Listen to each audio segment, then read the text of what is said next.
is a beautiful day here in Santa Monica, California. I'm Kristen Aldridge, and we are coming to you live from the 2012 Film Independent Spirit Awards.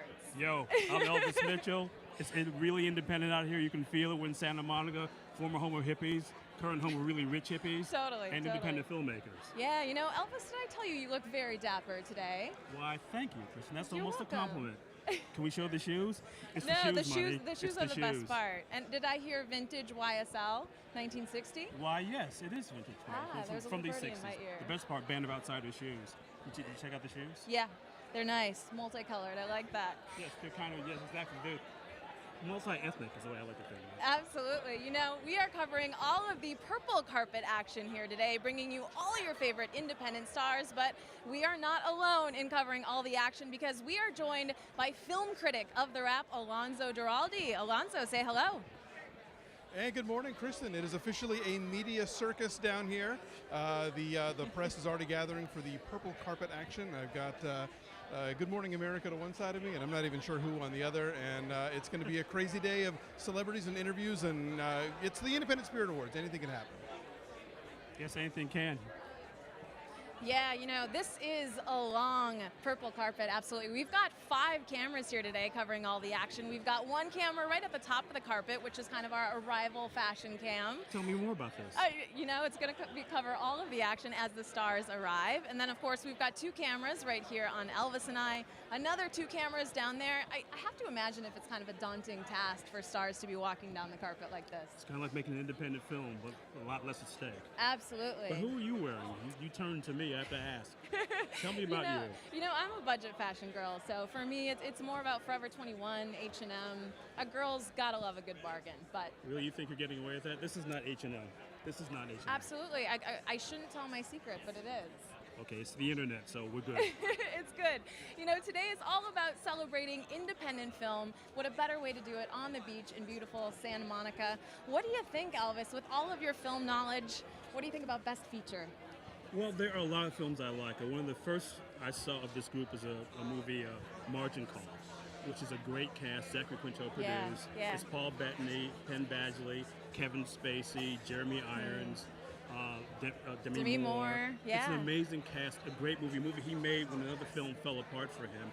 He made it for less than $1 million, just scrambling to make this thing. He actually typed it on a word processor that was so old, he couldn't email it out to anybody. So you had to print it out and then resend it to people to get it out. But what it shows, and we've seen so many cases here, is that a really great piece of material will always attract actors, all from all kinds of things. We have actors here from Penn Badgley to George Clooney in these nominated films. It shows the kind of people who turn out for it.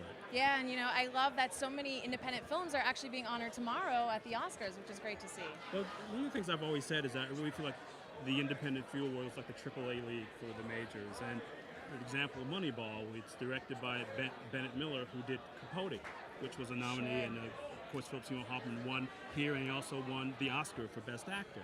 So I mean, that just kind of shows how fast that road can be bridged. The studios see this talent, they want to be in business with them. Yeah, absolutely. And you know, we're actually going to cut to a clip. We handed the filmmakers themselves a flip cam, and here's their self-made movies. Check it out, guys. People are making films on phones today. True story. What's the worst, funniest, weirdest thing you've ever caught on a phone? My mom laughing. Got like 6 of those. My friends and I, we go hiking a lot, and I have a lot of slipping videos of people slipping. I know that you're not supposed to laugh at those, but... You know, I've only shot camera tests on a phone. I'm trying to convince Guy Madden to use them for our next project. Anybody can make a film, even with this little phone. Hello. Yes, but, you know, dirty stuff and this. I did do some filming on my phone at my brother's bachelor party, I think, but that got deleted immediately the next day. I use my phone all the time to film things, and sadly, it's usually my dogs. My girlfriend went back east and surprised her mother. She was on her phone calling her from, you know, around the corner, and I started filming her, and then she kept talking, and then she showed up in the room, and her mom screamed, and everybody screamed, and it was great. It was a very YouTube moment. We were in Tucson and our flight got canceled, and all of us, whatever 300 of us, were waiting in this hot corner of the airport for like hours and hours and hours, 4 or 5 hours, and these kids started just spinning around in circles, spinning until they just fell down because they were just so bored. It was painful to them, so they needed to leave their mind, and they didn't have any drugs, so they spun until one kid actually did get sick. I didn't quite get that part, but I got them spinning. Okay, so one video, I was sitting on the toilet, and I was acting, like I was reading the paper, and my friend comes out of the shower curtain in like a white face, and I'm here like screaming, like a horrible outfit, or I just did outfit. Hi, I'm from 1960. Remember when we were shooting Margin Call, actually? This isn't anything creative. It was just we were standing on a street corner in Manhattan. I don't know if you would have been privy to this because you were obviously focused on other things, but we were setting up between shots, and we were standing on the corner. Penn was there, and there was this dude that was super drunk trying to hail a cab. Oh, I do. Do you remember this? That. And Someone he was filmed it. I filmed it. Yeah. That's the funniest thing I've caught on my phone. But your son Ben told me though, Alex, that you need a cool phone. I know. And Steve and Zach were giving me a lot of crap during the shooting that I need to get a new phone. Yeah. So I broke down afterwards. But I saw you working that phone a lot though. The one you had, that flip phone. You worked it though.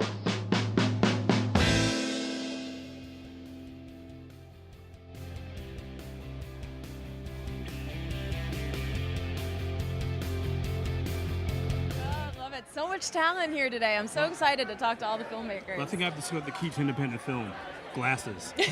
I know, right? A really rocking pair of glasses, and people will give you tens of dollars to make your movie. Like Rachel Harris, who's known for her trademark glasses. I gotta Zachary rock those. Quinto and everybody was wearing glasses in Yeah. this thing, except for Corey Stoll, who I guess doesn't wear glasses. Absolutely. And we want you guys at home to be involved in all of the action today, whether you wear glasses or not.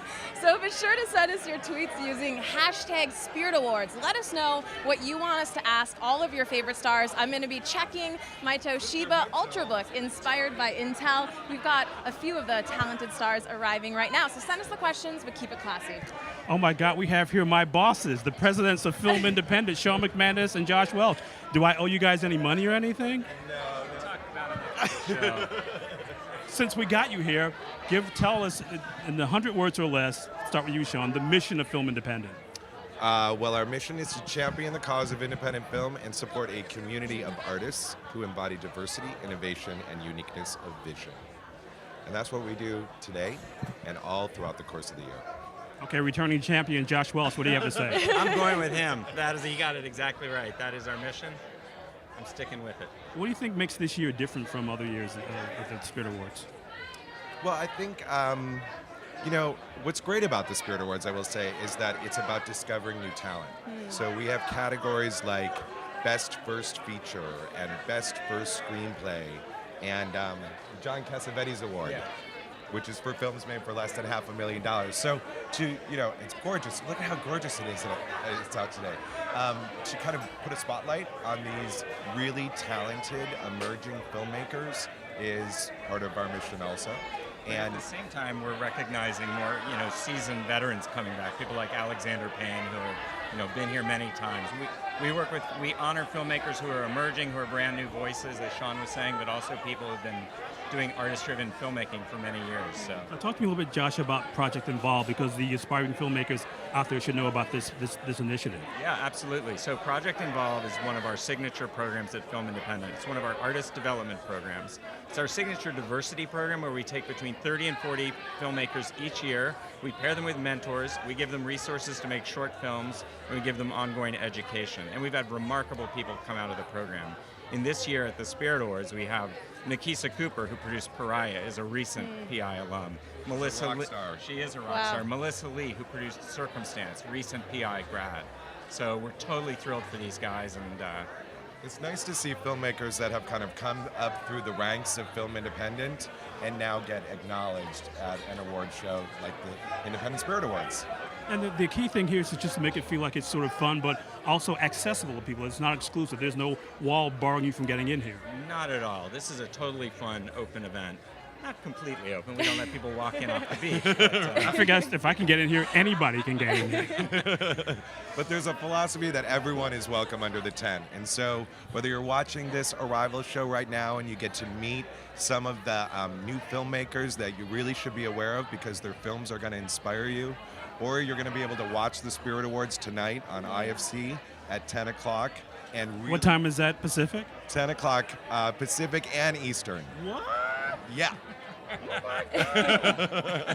The stars have aligned. They have. And, their stories are films that are going to inspire you. So, hopefully you'll check the show out tonight and you'll learn a little bit more about who these filmmakers are.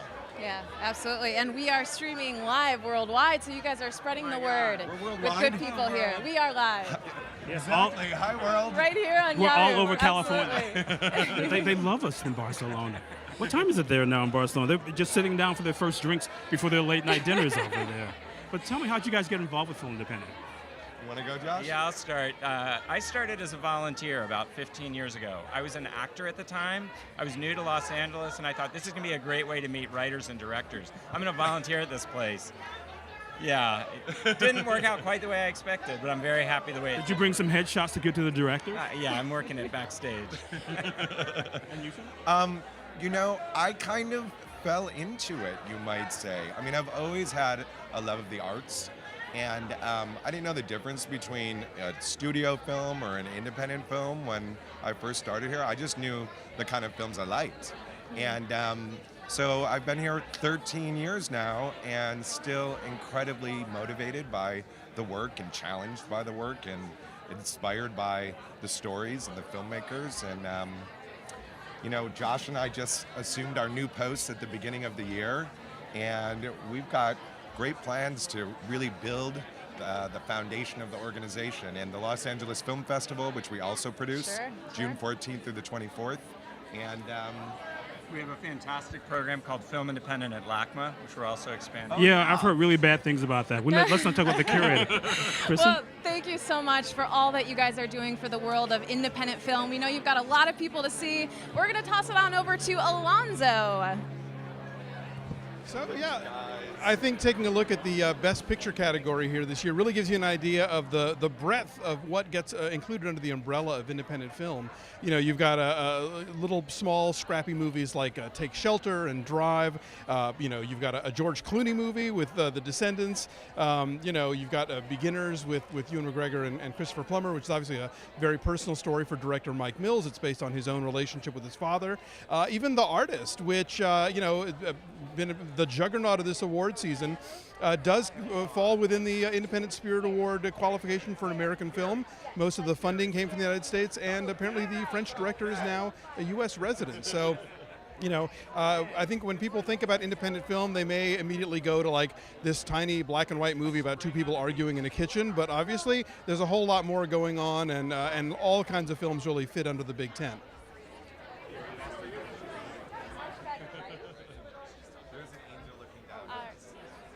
All right, well, thanks, Alonzo. We are here with some very talented people from Beginners, one of my favorite films this year. Welcome. How does it feel to be here at the Spirit Awards? Oh, it feels great. It's nice out here. It's nice weather. Yeah, absolutely. It's a little bit nervous, to be honest. Just a little bit? Just a little bit. Now, tell us about this film. I mean, give us your secret sauce to independent filmmaking. How do you do it on such a low budget? To be honest, it's all about the director. Sure. So when Mike Mills comes through here, you can ask him how he did it. But no, it's working very closely with the director, and I mean it's much longer the secret sauce is like ultimately a process and a really thorough and vigorous approach to making certain that you're making the right decisions on at every step of the way, and preparing as much as you can. And this cast, of course, was so amazing. Christopher Plummer. What was it like working with all of them? Oh, I mean, it's an honor. He's a legend, and for this to be the film that he may win his first Oscar and Spirit Award. Yes, after all his great work. We're very, very happy. So. Yeah. Well, one of the things I was wondering though is that it's Mike works in a really kind of interesting organic process. How'd you guys get involved in that? I think the way that we best supported that was by not trying to get involved in it and letting them, just making certain that they had the space to work in and trying to make sure that the set and the atmosphere of the production was such that the performers all had that space and had that freedom to be able to really explore the scenes and the rehearsal. And the other thing was just preparing for a rehearsal process that we even took a hiatus during the middle of the production in order to maintain What prompted the hiatus? Well, it's almost we wanted to film this or do the production almost in sequential to the timeline of the film, even though not the timeline of the film, but the timeline of the characters' experiences. So having a film, starting it with Christopher Plummer and Ewan, taking a break for Ewan and Melanie to meet each other and get to know each other over a week, and then go into their section of the story was our contribution to that. But I don't know if you could consider that a contribution. It was just like, we all realized that was the absolute right thing to do. Yeah, no, and for Ewan, for him to experience the loss of his father first and then shoot the scenes with Melanie was good for all of us. And it fell right in the middle of Thanksgiving, so the hiatus we timed it that way. But that's an unusual way to make a movie, to just shut it down, even the studio movie, let alone a movie where you're scrambling to keep the resources all together, right? Yeah, and it came with a cost, but ultimately it was a cost that I think was very, we calculated it, we figured it out, we tried to minimize it, but it was definitely worth it. Wow. It was a worthwhile group decision from a production point of view to make the movie. And then in post was also a huge part of that, like working through the story as we're seeing it come together for the first time. Yeah. Well, congratulations, you guys. Have a blast. Nice to meet you. Love your film. Have fun tonight. We're actually going to cut to a clip of The Beginners, so take a look. The bronchoscopy revealed a mass. Well, let's not rush out and tell everyone. My parents got married in 1955.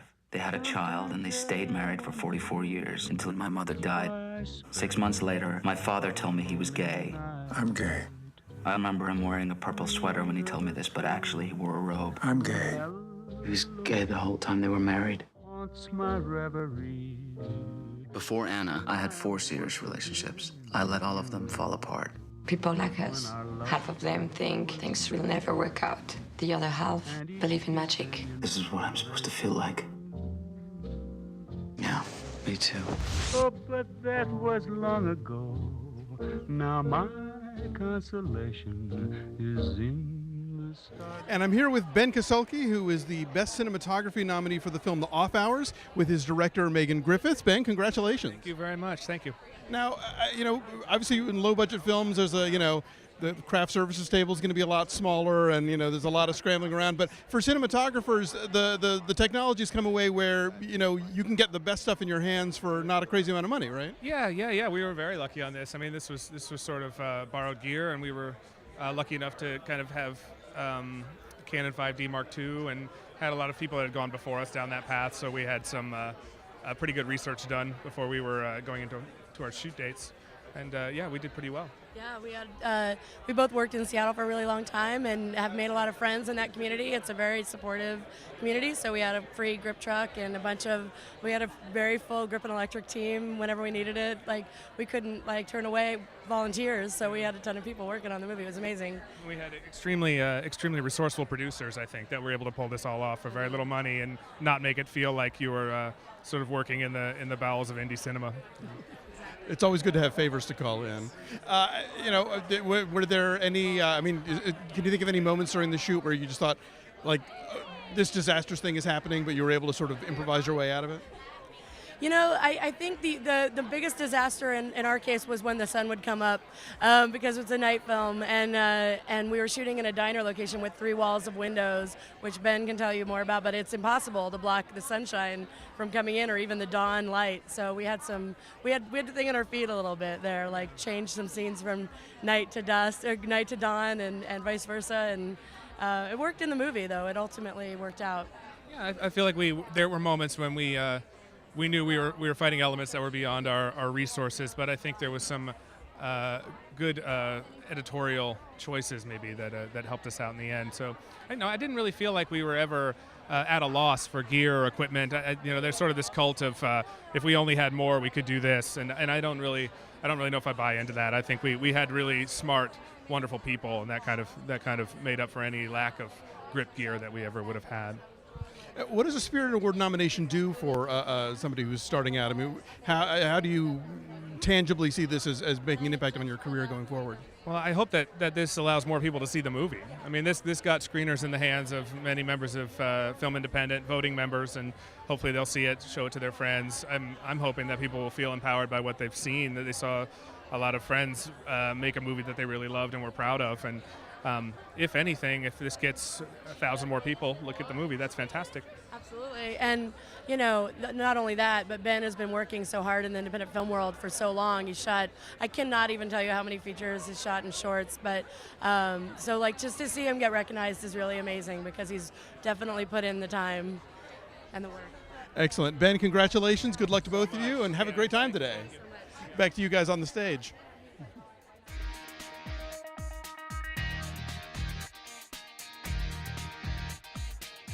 We are coming to you live right here on Yahoo Movies. I'm here with Elvis Mitchell, my co-host, and of course, the one and only voice of God this evening, John Waters. How are you? Thank you. Great. I'm saving my voice here.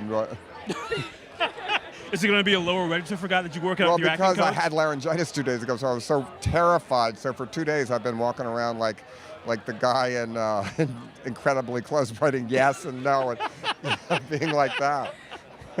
Now, tell me about the first time you hosted. What was that like? Well, those days you gave a 20-minute monologue, uncut, and I was a host like 4 or 5 years, and then I was a presenter, and now I'm voice of the God. Why don't y'all be the janitor? That's all right, I'll still come. No, I want that job, so you can't take that away from me just yet. All right. And John, since we're streaming worldwide, we actually have viewers sending us their tweets. It's going crazy right now. We have Miss Heather. She wants to ask, what's your favorite part about working on an indie film? On an indie film? Well, certainly if you're lucky enough to have a bathroom, it's really exciting that you don't have to go knock on people's doors in the neighborhood and ask if you could use the bathroom. So it's very nice that you have the honey wagon. That's a perk. Tell a great story about you giving the actors ice so their breath wouldn't freeze. Well, that was in Pink Flamingos when it was so cold, you have to just put ice in their mouth so you don't see their breath. But then I thought, well, it doesn't matter. That makes it more insane that there's a naked woman in a girdle and bra and a plate pad in the middle of winter with no clothes. That makes it more extreme. So I got rid of the ice. It was a budget item I got rid of. Now, do you feel like yourself attracted to the surreal in terms of film, or do you like more conventional narrative stuff? My favorite 2 movies this year were probably The Skin I Live In and Melancholia. That just answered my question. And the Justin Bieber documentary. Did you see it in 3D? Yeah, I did. And I alone. And when he shook his head out there and shook his hair, I screamed like a girl. We had no idea that you had the Bieber fever. Oh, I always have. I think he's really good, for real. I'm not being ironic. Would you cast him? Well, I wish I could. I couldn't afford that, but certainly, yes, he should play a junkie. He'd win the Oscar. Thinking, it's like Dolly Parton out of drag playing an alcoholic. She'd win the Oscar. Well, I figure if you got Johnny Depp, you could get Justin Bieber. Well, I love Johnny. You kidding? And I love Justin Bieber too. I'm a fan of all those ones that come out of, and become huge stars like that. That's great. We should be so for that. But you like that pop aspect of these guys too. Yeah. I mean, there's a big pop element to everything you do. Well, but Johnny Depp went on to have the finest career of almost any American actor, almost. And thank you for your part in that. Well. You worked with so many great people. Who haven't you worked with that you would absolutely love to? I love her, and I think she's absolutely great. But I have never worked with her. I've met her, and she was lovely, but I've never worked with her. And do you ever get starstruck with anyone? Because I'm sure people are starstruck to meet you. Well, I'm always amazed, but of odd people, I remember when David Nelson from Ozzie and Harriet was in my movie. I couldn't believe that, because I grew up watching Ozzie and Harriet, and I thought, I can't believe that David Nelson is here with Patricia Hearst playing his wife and Tracy Lords playing his daughter. What was that conversation like, getting David Nelson? Well, it was great. His cousin Kathy Nelson, who was the music supervisor, sure. helped, and certainly we introduced. He was lovely. He had a good time. He was great. It was the last movie he made. I killed his career. Well, I know you've got a lot of work to do before you are going to be the voice of God. See a you lot at of the people table. want to talk to you. Good luck tonight. Have fun. It was a blast talking with you. Yes. Watch your stuff. Absolutely. All right, so we're going to cut to a clip of filmmakers and what it's like to work. Working in independent film, in one perfect sentence, would be it's like you're in a battle, but with all things that you love and adore and your favorite things in the world, but they're all at risk constantly, and you're trying desperately to keep your troops alive and just get through this battle. The one perfect sentence. Yes. Absoluta libertad creativa. Next. I don't know how to make a perfect sentence right now, though. I would say spiders, cold, wet, happy times, communal camp. Are you trying? Is that a sentence? No, I know. Those are just words. I know, I'm just... Are we free? Are we? It's really a sentence with a bunch of commas. Exciting, heartbreaking, and wonderful. Working in independent film is just like working in any other film, except sometimes you have to change your clothes in the bathroom. This is not a sentence necessarily, but it's a short, which is freedom with constraints. Most of the time, real creativity comes out of being somewhat bound. For me, independent films are a bunch of crazy sadomasochists begging and borrowing and probably stealing to try to beat the odds and make a film that's enjoyable and sellable. fun and difficult, and independent film is better than non-independent film. Working on independent film is like running on water. It's really, really hard. But it's worth it. But it's worth it. And inquisitive films. Scene. It's like finding and creating a perfect family and hanging out with them all day, every time I go to work. Working in independent film is like getting to go to your favorite country in the world with all these people you really admire, but you have to carry all the luggage, book all the reservations, pay all the bills. I think on one level, I would say it's riveting and challenging, because every part of it is always you're learning new things. Working in independent film is a real test of how much you want to tell a story and how important it is to you. When you start wanting to make films, you think about the fact that you only want to make films the way that you want to make them, and that's what independent film is to us. Is that a sentence? Yeah, it's a sentence. I think it's a good sentence. I think it's a good sentence.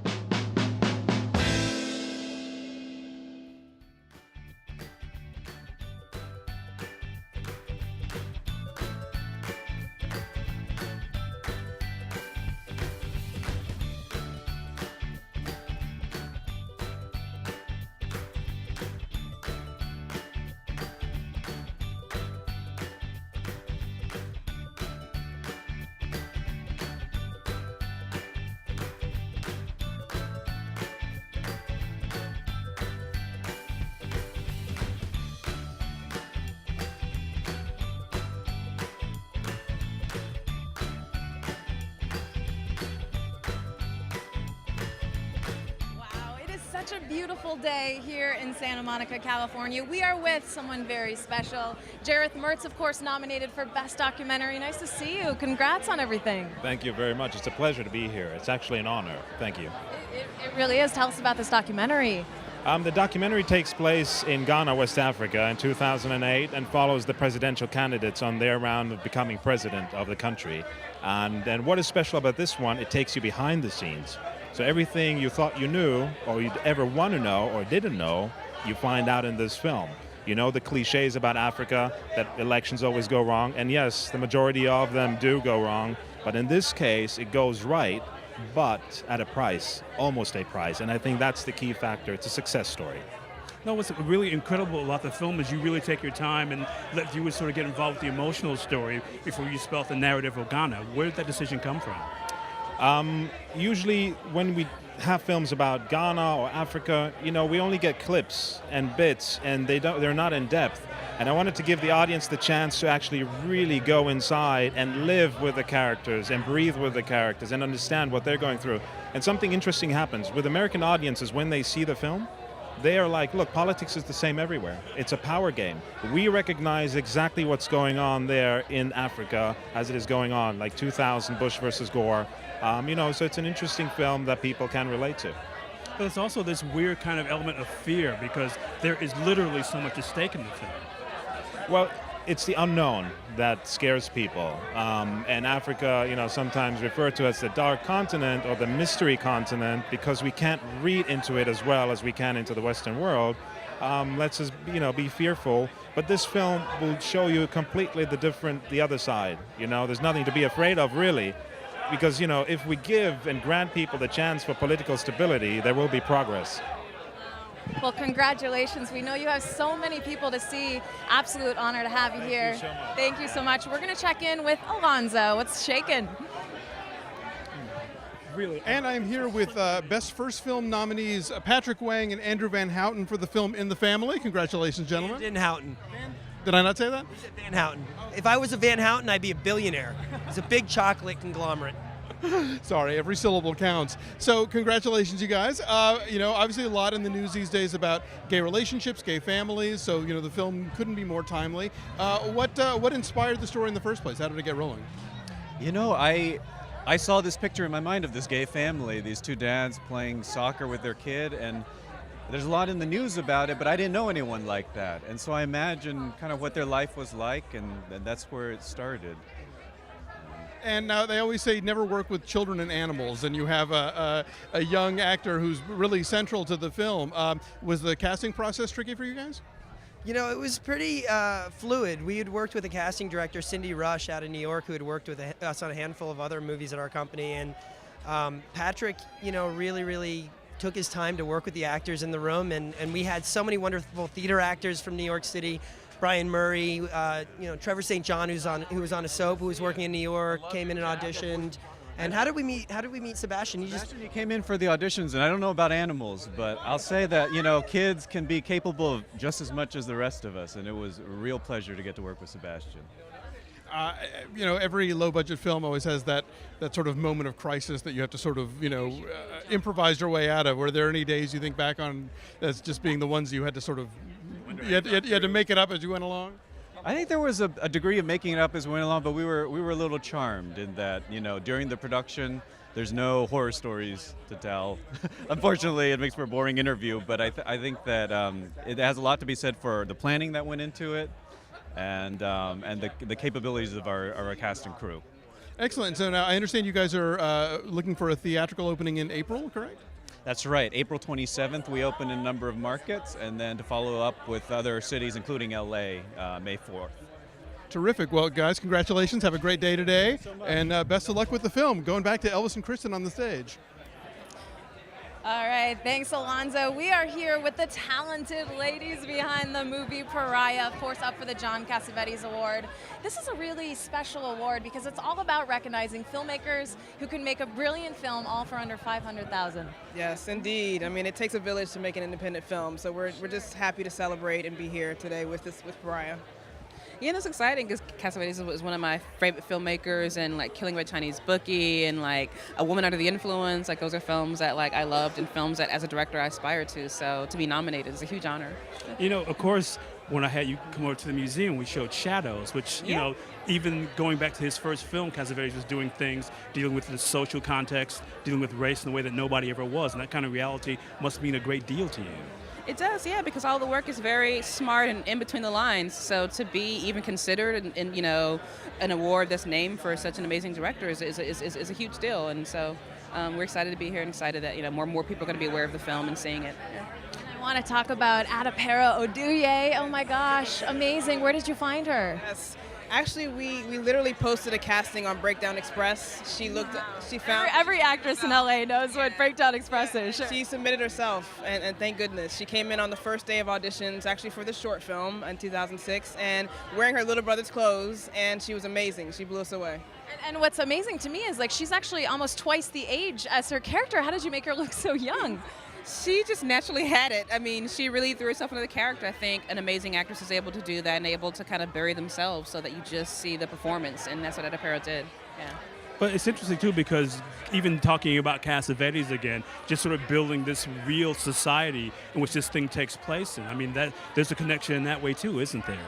It is, yeah. And Pariah, we wanted to throw the audience into a world. We didn't want to explain. We didn't want to hold their hands. We trusted the audience is smart and that they would get it, and they definitely rose to that. And were able to connect to the characters and connect to this very specific place. But it's a very kind of classic themes being played out. Because in a really weird way, it's almost kind of like an emotional mystery, or like you're waiting for these things to play out, and a suspense builds because of that. Yeah, I think the audience really connects to Like's character, so you're really feeling what she feels, and because you're feeling what she feels, you're kind of going along the ride with her. You're not just observing. It's really great. What was your reaction when you actually heard Meryl Streep give Adipero a shout out at the Golden Globes? I actually don't own a TV, so literally people were texting me and tweeting about it, and I'm like, really? And so I found it on YouTube, but I looked at it, and it's amazing. It's so generous and so incredible for Adipero. She certainly deserves it. Yeah, it was crazy. We were upstairs at a viewing party, and she said, "It's wait, what?" I didn't even hear the rest of what she said. All I heard was Adipero, and we started screaming. So that was really cool. And this is all about the spirit of independent filmmaking. What does the spirit of the indie mean to you? Well, community, really. It's really all about community. So many people put their hands on this film and put their hands on us and said, we want to help support you. Not everyone was able to write a check, but they helped in other ways. And so it's really about community, I think. I think independent spirit is about sticking to your vision. So all these films tonight are filmmakers who really believed in something and didn't compromise for the sake of commerciality. They really just created stories that they were passionate about. So I think that kind of captures what the show's about. Tell me about that first screening a year ago almost. A little over a year at Sundance, when I first met you.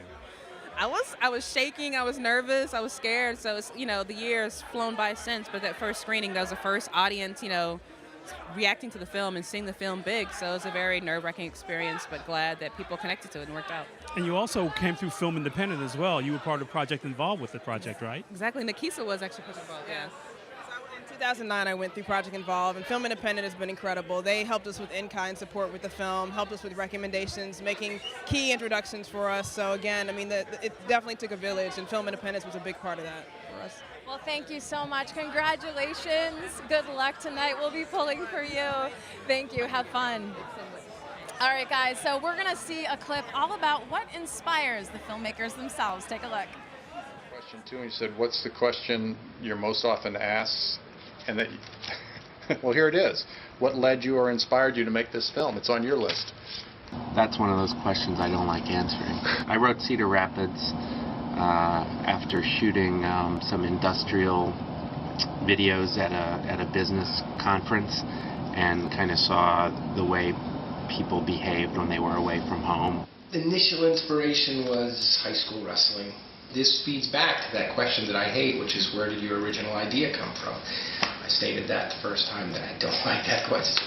I wanted to do a fairy tale in Los Angeles, and when Ryan called and asked if I would make a movie with him, that became a perfect combination. I went through a relationship that, when I was a lot younger, that I had a very difficult time dealing with, and it kind of rocked my world more than anything had in life before then. I was really anxious about the world at large, and I wanted to make a film that talked about that and had a character dealing with the same kind of anxiety that I had in my life, in a little bit, more intense scale. It's basically a coming-of-age story for a middle-aged woman, and we always say that women are pretty much underwritten and underserved in movies today. I immediately connected with Linda. I think I was dealing with my own divorce and dealing with that loneliness that comes with that, and I just knew that I knew who she was. The short answer is my sister, Lisa, who passed away from breast cancer. And one of the stories is very much about her. We were inspired to make this film because it was a story that we didn't understand. Maybe there weren't a lot of obvious reasons. It was really an intuitive choice, and I was inspired by how it moved me. What led Mike and I to make it is that I wanted to act and he wanted to direct, and we couldn't figure out any way to even begin to do those jobs. I saw this very heavy-set kid in pajamas walking down the center of the road, and trailing behind him was this sort of very old and decrepit, much older man, and they were walking in this little train together, and they stayed in my mind. So what I wound up doing was pushing them into the book. I was inspired by you. That's true, actually.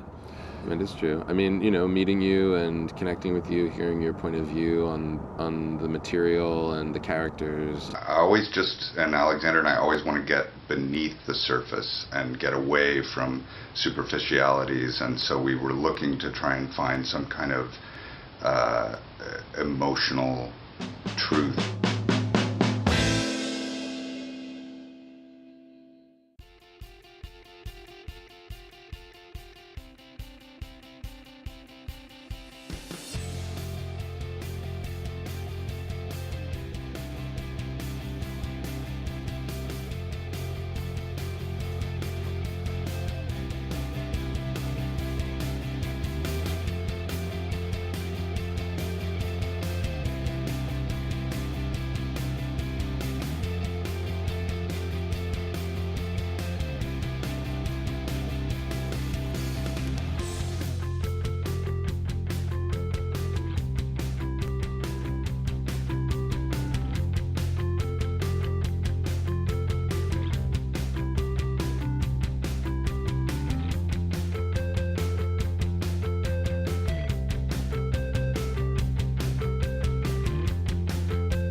Coming to you live worldwide right here on Yahoo Movies. I'm Kristen Aldridge.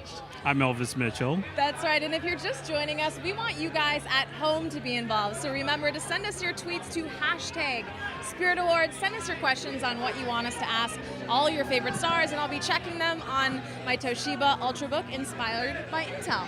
And so inspirational. I have a question for you that comes from the tweets. How do you pick your outfit for this kind of red carpet? Oh, Jay Chow. Shout out to Jay Chow. You know what? I knew that it was going to be important to be, to keep it warm because the breeze by the ocean can kind of get a little chilly. So yeah, I thought bright colors would be good and So you're warm. practical and fashionable. Exactly. Is it the Midwesterner in you? I think it is. I'm from Minnesota, and you know what I'm really excited about is that John Hawkes is actually from Minnesota. So for all my Minnesota peeps out there, we're going to have him give a little shout out. But I just wonder for you, I mean, you go to Sundance, you do these festivals. Yeah. How do independent film feel different to you? Do you see a difference in them? You know what I love about independent film, and especially the Spirit Awards, is that it represents not giving up and never taking no for an answer. And that's what I love about this. It's all about filmmakers really going after their dreams. They probably have a lot of doors, shut in their face, and a lot of people saying, no, it's not going to work. So they went out and did it themselves, regardless of a big studio, regardless of a big budget. And that's what gets me so fired up about the Spirit Awards. And, speaking of Minnesota, two of the biggest sort of avatars of independent film are from your home state, Joel and Ethan Coen. Yeah. These guys who, even when they make studio films, they have the feel of something that hasn't been stamped out by a factory. These movies belong to them, and actors are attracted to them for the exact same reasons. I know. It really is amazing, and I love what Film Independent has just done with this award show to really bring attention to it, which is great. So we are actually going to check in with Alonzo at the other end of the carpet. Alonzo. With me on the carpet is Emile Wilson. He is the producer of The Dynamiter, which is up in several categories today, correct me? Yes, sir. We're nominated for both the John Cassavetes Award, which is Best Picture under $500,000 budget, and we're nominated for cinematography. So very excited about both of them. Congratulations. Now, what are the pitfalls of making a movie for under $500,000? Because I think for some people that seems like an impossible number, and other people think, wow, $500,000, I could do that. I've worked with Tate Taylor a little bit, and someone asked him right after the Help, what were the challenges of making a film that were so large? And he said, are you kidding me? This was the first film where I didn't have to be directing, acting, and holding a boom all at the same time. I mean, we had an incredibly low number of crew for what we were trying to pull off. We had locations, actors, everyone was involved just by begging, borrowing, pleading, and occasionally stealing. And we didn't have any leverage. We didn't have any negotiations. This was all the grace of every individual involved, and we were really having to rely on the family attitude that we developed on set. It was a family culture, and everyone felt like they owned a piece of the film. That's the only way we were able to make it work. So now you were shooting in Mississippi, not necessarily one of the hotbeds of production in the world, but I know that wherever you go, you know, there are gaffers waiting to be born. Your cast crew, is everybody local? We had a mixture of crew from Mississippi. Our design team was mostly out of Chicago, and then our camera department was heavily out of LA. You know, local cast, we cast entirely local, mostly people who were in very similar experiences, very similar places in life to our characters, so they brought an added element of realism to the set. Excellent. Well, congratulations. Have a great day today. Best of luck. Thank you, sir. And knock 'em dead. Awesome. And we're going to take a look around the carpet.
Wow, it is getting busy on that purple carpet. What? I can't hear you. What's that? You're in a tizzy? No, it's getting busy. All the stars are arriving. We're so excited to be here. Coming to you live from the 2012 Film Independent Spirit Awards on Yahoo Movies.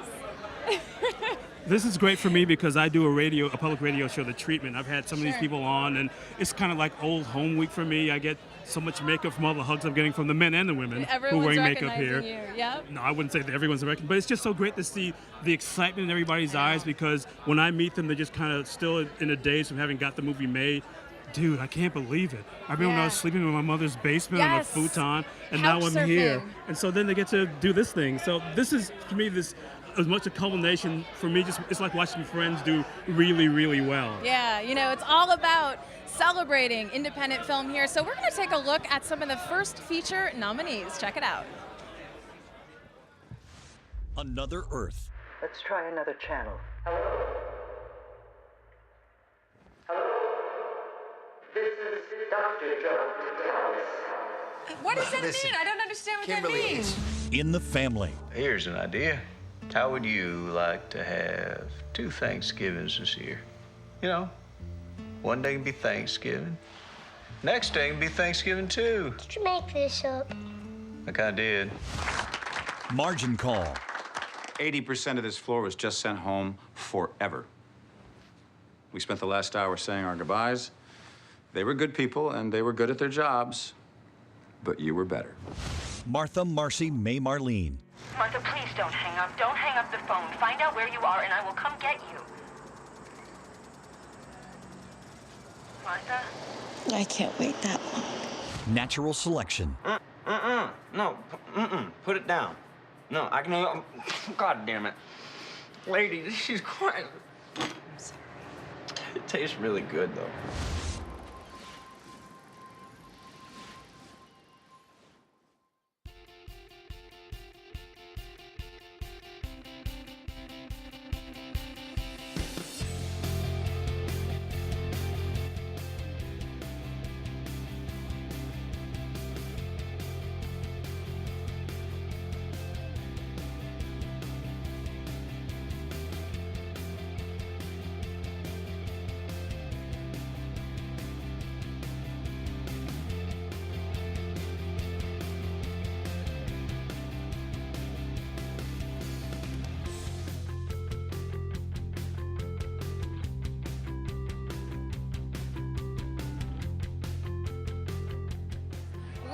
are so excited because we are here with the talented team behind Bellflower, up for John Cassavetes Award. Not only we did could hear you guys coming in. I You were know. shaking the earth. I thought We there was brought an the earthquake car. coming. Yeah. You brought the noise, dude. Yeah. Yeah, of course, we're talking about the Medusa the Flamethrower. I mean, this ride puts flames 40 feet in the air. Yes, yes. And we got the driver here, which is good. So. Now, tell us about this film. I know, the John Cassavetes Award is all about making films for under $500,000, but you guys took that to the extreme because you guys spent like $17,000. Yes, not on purpose, but that was the way that it happened. Yes.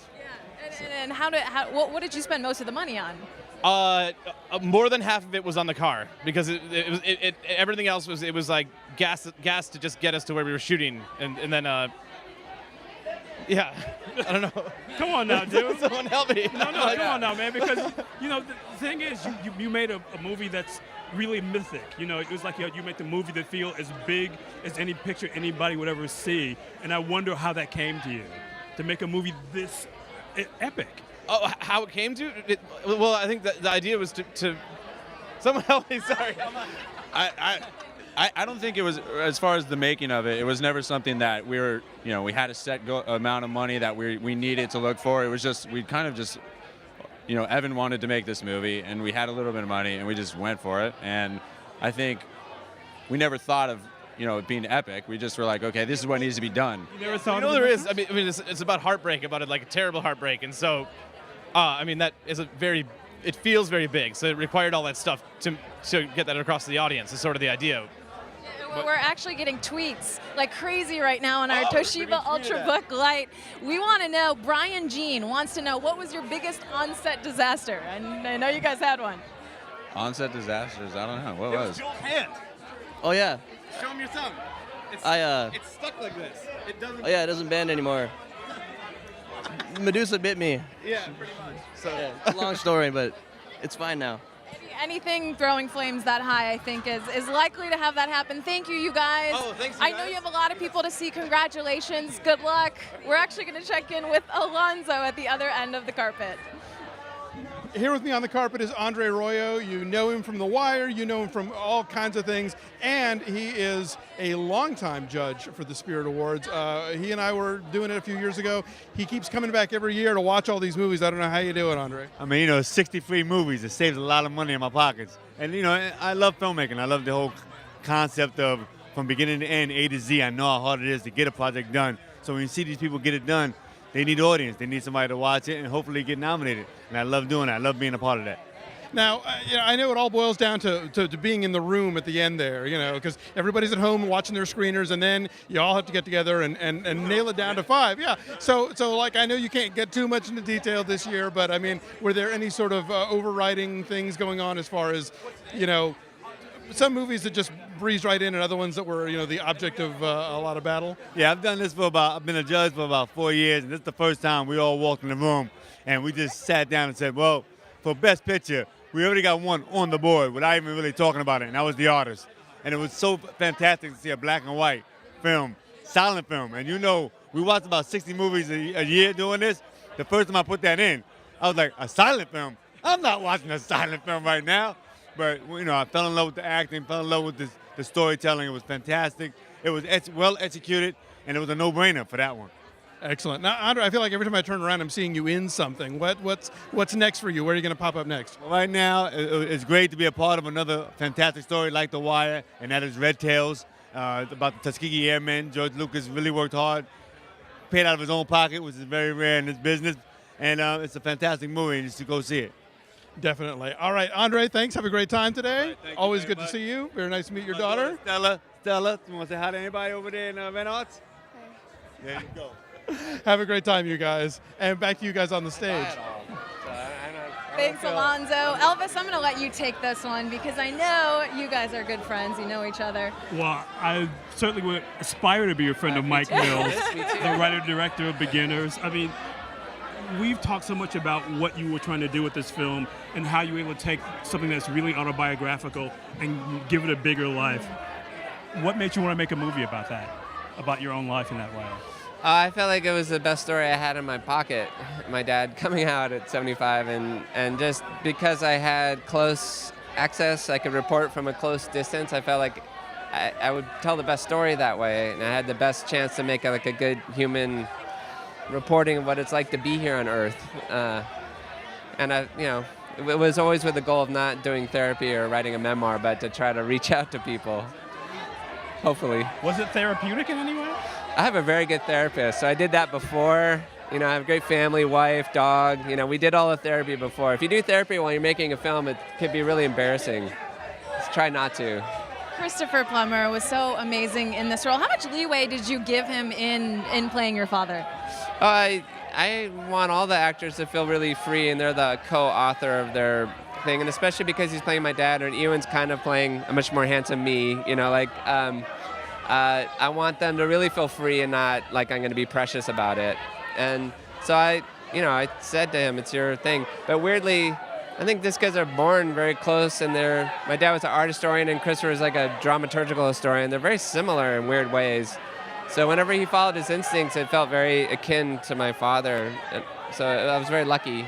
And did you always have the cast in mind when you were writing this story? Hell no, I'm not that powerful of a director. That'd be a dangerous dream to have. And we're here celebrating independent film. What does winning this award mean to you to be here? To be here is just pretty.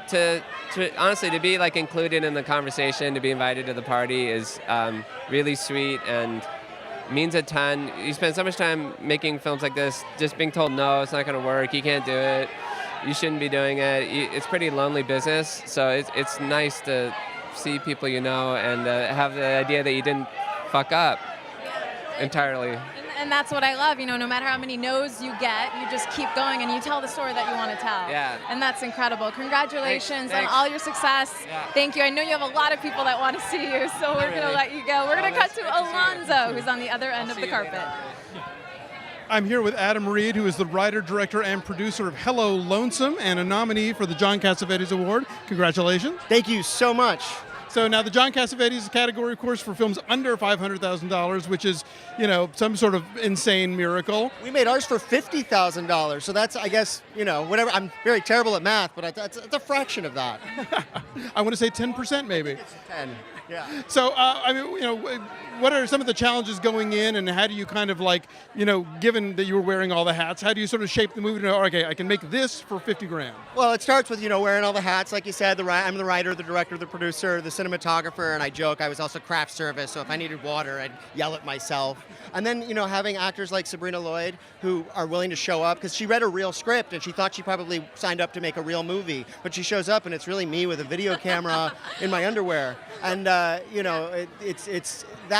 really a lot of love, a lot of donated things, no art department, no stylist, no wardrobe, And then, but you actually get down to the business of minding their souls and making each other laugh, sort of quicker that way. And I kind of highly recommend it. And the technology has changed so much that I actually think you can make magic for so much less. And that sounds really kind of cheesy, but I think it's really more true than ever this year and even in the films we'll see in the coming years. No question. Well, listen, congratulations. Have a great day today. It's good to see you guys. And back to Kristen and Elvis on the stage. Wow, we are so excited because we are here with nominee for Best Male Lead, A Better Life, Demian Bashir. And Oscar nominee, Demian Bashir. Yes, sir, that too. Yeah, very happy to be here. Now, your name means both angel and devil, but you are definitely more of an angel in this movie, aren't you? Well, in this movie, yes. And then wait to see Cassavetes, the next Oliver Stone film. Yeah, that's a whole different story. Tell us about playing this role. You are absolutely phenomenal in it. That scene near the end, I was literally chills up my spine and tears down my face. I know. It moves you to tears, and it opens your mind about the immigration issue, and it makes you see the world differently in many, many ways. It's been an honor to give voice to this vast community of human beings who work really hard every day in our lives to make them easier and better and happier. And so for me, that was an honor. It was a big, huge challenge. And Chris White's the name. Chris White's made it all happen. He put everything on my name, and he fought for it all the way. And what's really great about it, too, for me, is to watch because I watched you do so much stuff over the years, seeing you in Shay, seeing you in Weeds, and you make yourself different physically every time you do a role. And just the way the shoulders are kind of slooped and you're not looking anybody in the eye, I know. that's kind of an amazing way to play it. Yeah, especially if you're coming from Fidel Castro to Carlos Galindo, that's a long way, right? That's a huge gap in personalities and emotions and everything. But also physically too. I mean, oh, absolutely, your yeah. Shay was. I mean, your Fidel was a really sly. Yeah. Checking everything out, but you're playing somebody in better Those life. are 25 pounds difference, between that and this. So. And you actually did a lot of your own stunts. I know Chris liked to do the stunts before you, but that was all you climbing that palm tree. Oh, that was me, but Chris Weiss went up first. So when your director does that, you're screwed. You know what I mean? You have to go up and do it, or jump into pools full with sharks or whatever. It was really challenging. That was the highest palm tree I've ever seen in my life, and the view is beautiful. But there's a real risk. Every one of these gardeners, whenever they go up, there's a risk that they can lose their life. Well, thank you so Thank you much. very much. Congratulations. Good luck Thank you. tomorrow. Thank you. We're going to go over to Alonzo. Very excited to have with us on the carpet the glamorous Zoe Saldana, star of Avatar and Colombiana and countless other films. Welcome. Hi, good to be here. Is this your first Spirit Awards? No, I think it's my third or my fourth. I love coming to these awards. Excellent. Now, you've been in Avatar, you've been in the biggest of big budget movies. So when you're doing an indie film, apart from the quality of craft services, what do you see as the big difference between making the two? I mean, I think it's just, instead of having a big trailer, you have a small one. Sometimes you have to, it's more like guerrilla filmmaking. You might not have the permit to shoot in certain streets, but the artsmanship and the respect that you have and the integrity that you carry in an independent film is no different than it would be in a big film. Now, the folks in the booth are telling me that you got to give us a twirl, because this is an amazing outfit you've got on. Way of welcoming spring. And my little Balmain.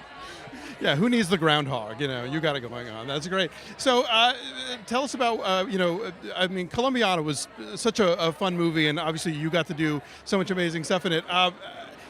What kind of training do you put yourself for that kind of film? Every possible training that I can get.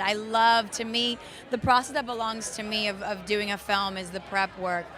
And I feel like as an actor or even as a filmmaker, a film needs no more than 150% from any person that is a part of it. And I devote myself to that. And for Colombiana, I really want it to be believable. I am a female. I'm of a very small frame, so if I'm up against a man, I wanted it to be as believable as possible. So it took a lot of training, and also to me, it's very important that I get the respect of the stunt team, because the stunt department is I think the hardest team to impress out of the entire film crew. And when you get their props, you feel really cool. Absolutely. Listen, have a great time today. Have fun presenting, and thanks for coming to Alonzo. Thank you. And back to Elvis and Kristen on the stage. Thanks, Alonzo. We are here, of course, with Kim Johnson and Carson Kressley. So great to see you guys. Hey, we are streaming live worldwide on Yahoo Movies right now. Yeah, so how does it feel to be here at the Spirit Awards? What do you think about the nominees? Well, I'm a big fan of independent films, and the great thing about the Spirit Awards is that it's really, it used to be really low-key. And now it's turned into it used to be really low key, but now it's turned into one of the biggest awards show. But I still like to be independent. I drove here myself. I didn't use the valet. I said, no, I'll park it myself. I want to be independent. A real man of the people, Carson. That's what we love about you. And save money, because you're doing it in a low budget way. $11. I'm on cable, so I got to watch. Well, based on that watch, you need to save some money here, right? I do. It's not paid for yet. If you're watching American Express, I love you. Oh my gosh, it's so funny. I know. And we actually have, since we're live here on Yahoo Movies, we've got fans tweeting like crazy. So we want, let's see, Conrad Farah J wants to know, what movies are you rooting for tonight? Get out of there. That's not fair. Besides your own. Well, we're not in any, so that second part is easy. I loved my week with Marilyn. Amazing in that. I really love that as well. Because I was thinking about the actresses, and I think Michelle Williams, besides just becoming Marilyn Monroe, which is really hard. She kind of embodied her whole spirit. It wasn't like she was just impersonating her. She like brought like the Marilyn Monroe mystique to life on camera. And isn't it interesting to see that kind of glamour in an independent film, because we don't normally associate that with independent film. Yeah, and I think independent films are getting so much attention now that they draw big stars and they draw glamorous material, because people like Michelle Williams, I think, want to do these really special projects, and a lot of times those happen to be independent films. Yeah, I love My Way with Marilyn. It was such a great movie. And you know what I love about too is that the director obviously hires her because she's a brilliant actress, but no idea that she was a brilliant singer. It was all her, no pre-recorded tracks. Yeah, she sounds amazing. I know. Who would have known? Well, I know you guys have a busy day. A lot of people want to talk to you. Nice to see you. Have fun today. Thank you so much. I'm going to toss it over to Alonzo. Bye, guys. We're going to take a quick look around at all the action on the carpet.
Carpet is heating up. We are coming to you live from the 2012 Film Independent Spirit Awards, and we are, of course, here with Harmony Santana, who is nominated today. Congrats. How does it feel to be here at the Spirit Awards? Thank you so much. It's like an honor, it's beyond an honor. Can't imagine. And this was your feature film debut, yes? It's my first film. Thank you to the director. I have to say, I was at Sundance, that first screening, and the gasp when you first started to talk, it's such a beautiful, fluid performance. What were you doing there? How did you choose to play it in that way? What made you decide to do it that way? In the film? Yes. It's such an honest performance. Well, I definitely brought out a lot of emotions from my own family. I don't speak to my father, and Rashad helped me pull all that out, because it was definitely a very difficult thing to do. And how did you what was the casting process like? Where on earth did you find Harmony? I searched the streets of New York for about 2 months, looking for the perfect person to play this very difficult to cast role, and I bumped into Harmony at a Queen's Pride parade, where she was working at an HIV prevention booth, and at the time, she wasn't even dressed as a girl, but during that process, we saw her unveil herself and just breathe life into this character, and it was a wonderful thing to watch. Wow, and being such an intense role, you had actually some intense rehearsals, right? Like 6 weeks of rehearsals. Yeah, absolutely. We really dug and got into the core of the character by bringing to life her own personal experiences and just allowing her to just let go and breathe, not act at all. But the whole cast, though, I mean, the way you put everybody together, there's like an emotional honesty in everybody. And there's some really troubling parts for people to play. How did you get them to go to those places? Well, we had as much a rehearsal as we could afford. We had a couple of weeks with Isai and Judy and Harmony. But then, once we're on the set, we just have to rely on our instincts and let that kick in, and just, they fed off each other. We had, proven professionals with novice, raw actors, and that combination together made for a wonderful, visceral performance. Can I ask you, what was it like when you saw the movie for the first time? What did you think? Excuse me? What was it like when you saw the movie for the first time, when you first saw it? When I first saw it, I couldn't stop laughing. I was so embarrassed and so shy. It's so weird watching yourself on screen for the first time, All right, well, we know a lot of people want to talk to you. Congratulations. You're phenomenal. We're going to toss it over to Alonzo. Thank you, you guys. All right.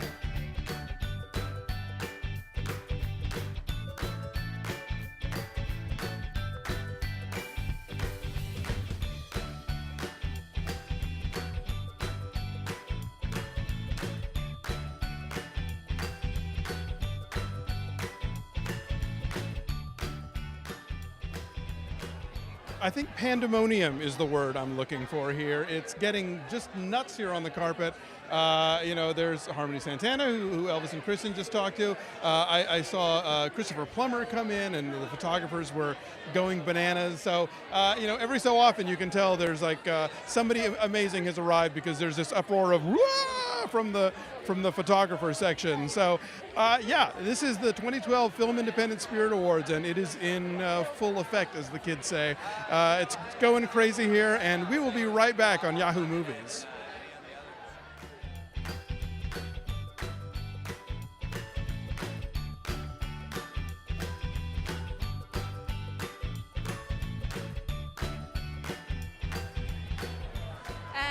The beautiful Penelope Ann Miller. You look stunning today. Thank you so much. I thought I'd get a little dressed up, but of course I have to save a little bit of the glamour, high glamour for tomorrow. But I'm wearing the Piaget jewels, which I think are stunning. I'm very excited. Nice shout out. Thank you, Penelope. And you're actually presenting tonight, yes? I'm actually introducing our film, The Artist. And then I think also if Guillaume Schiffman wins, I'm supposed to accept his award, because he won the César Award last night, and he's scrambling to get back here. I know they're playing right now, trying to make it here by the end of the show. We won a few César Awards, so we're all those French people, they're flying all over the place. Were you in Cannes when the movie screened there? Did you go over for that? You know what? Unfortunately, I was not in Cannes. My first experience with this movie was in Telluride, which was an amazing experience. And so for me, it all began in Telluride. I know it really was introduced in Cannes, but in the United States, it was introduced at Telluride, and it's been an incredible journey ever since. And that was Labor Day, okay?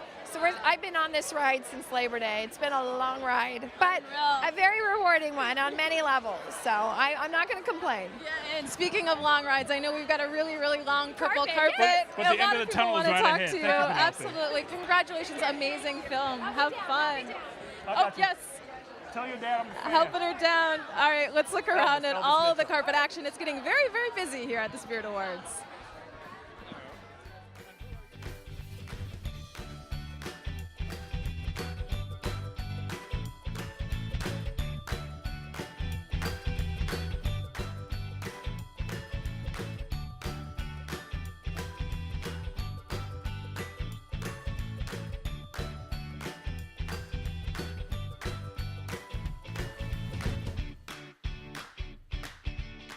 We are so honored to be here with Christopher Plummer, nominated, of course, for Best Supporting Actor and an Oscar tomorrow. Do you have your acceptance speech all ready to go? No, I sort of let it. I've won quite a few so far, so I tried to change the speech so they don't get so bored. And that's rather fun. It's kind of an exercise in. There must be an award one day for acceptance speeches. Don't say that out loud. Somebody's going to hear you and do it. They will. They will. But this is your second time at the Spirit Awards. Yes, indeed. And this is such a valuable award. And to get behind small pictures that are good and push them, I think it's marvelous. This is great. It's great, too, because you're at the stage in your career now where you're working with a lot of directors who are new to film. Mike is only his second film. Well, I know, but Michael particularly was so amazing. It was as if he'd been directing for 50 years. He was so cool and so technically adept on this. He was so relaxed. It was just such a pleasure. I couldn't believe he'd only done one other feature before this. Amazing. But just to see the change in the character, the physical joy, the kind of physical arrogance you bring to him when he comes out, where did that come from? Well, it came from the script. And then, we were talking. It was so well written. I mean, it was so beautifully written, without any self-pity, and he had such a lovely sense of humor. But also such elan as well. Yeah, I know. No, that was great. I loved doing the movie. And we were actually talking to Mike earlier, asking him how much leeway he actually gave you to play his father. Is it intimidating playing real-life characters? He just let us know. I thought how embarrassing. I don't know his father. And then he quickly, dispersed any trepidation I might have. And it was the easiest thing in the world. I was myself. I was just myself. And of course, you've been in so many projects. What is it about independent film that is so special to you? Well, I don't know. They're usually the best films, strangely enough, because they're modestly done and they know they have to be good to survive. they don't rest on their laurels because they don't have any. They've got to push forward. Well, thank you. A lot of people want to talk to you. Christopher Plummer, everybody. Congratulations. Good luck. Good luck tomorrow. We're going to toss it over to Alonzo. And I've got Phil Johnson. He is our nominee for Best First Screenplay for the movie Cedar Rapids. Congratulations, Phil. Thank you very much. Thank you. So how exciting. I remember talking to Ed Helms at Sundance last year, and he talked about one of the things that he liked about the film was that everybody involved wasn't from New York or Los Angeles. Yes, it's a very Midwestern movie. I'm from Wisconsin, Minnesota. Ed's from Georgia, so not exactly the Midwest, but all the producers, Jim Burke, Alexander Payne, Jim Taylor, all from the Midwest. So for us, making a comedy about the Midwest, the biggest thing was to not condescend and to really have real love for the goofballs that come from this place that we call home. Now, obviously, getting to work with people like Alexander Payne and Jim Taylor, amazing mentors. Did they really help you sort of do those last few drafts to really, finalize what the screenplay wound up being? They're not nice men. They're jerks. They were not helpful. Not true. Alexander and Jim were amazing just in terms of shaping the script. And, with them, it's like you find the comedy comes so much from the character. So there were early passes that were maybe broader in the comedy and that Alexander and Jim would say, okay, that's really funny, but find the truth of it. So they were instrumental in making the script as good as it is, or as, not that it's good, I don't want to be presumptuous, but they made it a lot better. So now you were telling me beforehand that this isn't your first screenplay, but it's your first produced screenplay. What was it about this one you think that sort of made that magical leap out of the pile and into somebody's hands? It's so weird how it came together really quickly. Like, Ed was a friend of mine, so I wrote it for him. And, it just so happened that as I was writing it, he was shooting The Hangover, and then The Hangover came out, and suddenly Ed was like this mega star, and suddenly, people had read and liked the script, but they've read and liked other scripts too. So I just think it was sort of this perfect storm where his star was rising, people liked the script, Alexander and those guys got on board, and Searchlight wanted to do it, and so it all happened way more quickly than things usually do in film. And I don't know if it'll ever happen that way again. I don't think it ever happens the same way twice, really. Well, thank you so much. Listen, congratulations. Have a great day today, and let's get back to Kristen and Elvis on the stage. Thanks, Alonzo. We are, of course, here with Goran Vishnik. Welcome to the Spirit Awards. Thank you. So good to see you, man. What are you loving this year, independent film-wise? Well, I have to say The Descendants, one of my favorites, And then I'm so happy that I have to say Christopher Plummer is, nominee for Oscars, and he got Golden Globe for the, not because I was in the movie, but I'm really, really happy for Christopher. It's kind of really, there you go. Tell us about those things. Tell us about working with Christopher Plummer.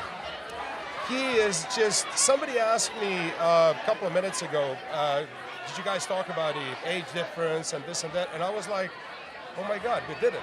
That was the one thing. We're 40 years apart, and we didn't spend a minute about talking, why would these two people be together? Because Christopher is such a charming guy, such a cool guy, such a nice, gentle person. I was like, hey, you probably would be. It's kind of like fatherly figure, this and that. But it made perfect sense to me. It was, so it was really great. It was nice. The great thing about the performance is kind of watching. You can almost see you falling in love with him on camera. I mean, that was a really interesting way to play. Well, I hope you could see that. It's like. We spent a lot of time talking about just a relationship, and we had a couple of people playing our friends in the movie who are gay, and they've been telling us a lot of their experiences, a lot of coming out of the closet stories, a lot of problems, just like life experiences and life stories. They were really, really important, in order to do these characters, because Chris and I were first kind of like, we really needed to see, what's going on and to kind of like understand everything.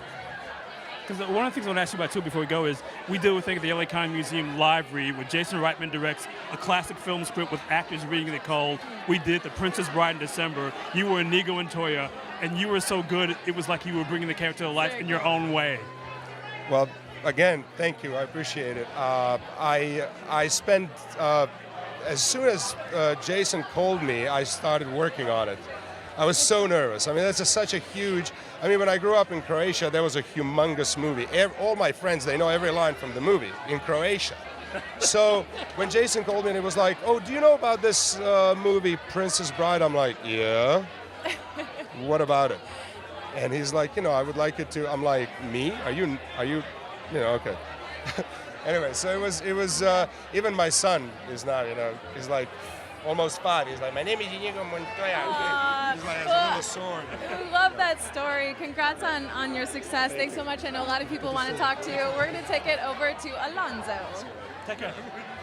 And standing with me right now, we have Nat Faxon and Jim Rash, who are 2 of the co-writers of The Descendants, which is up for Best Screenplay. Congrats, gents. Thank you very much. Thank you very much. Now, this is the big year, obviously, of The Groundlings. You guys are dominating at all the award shows.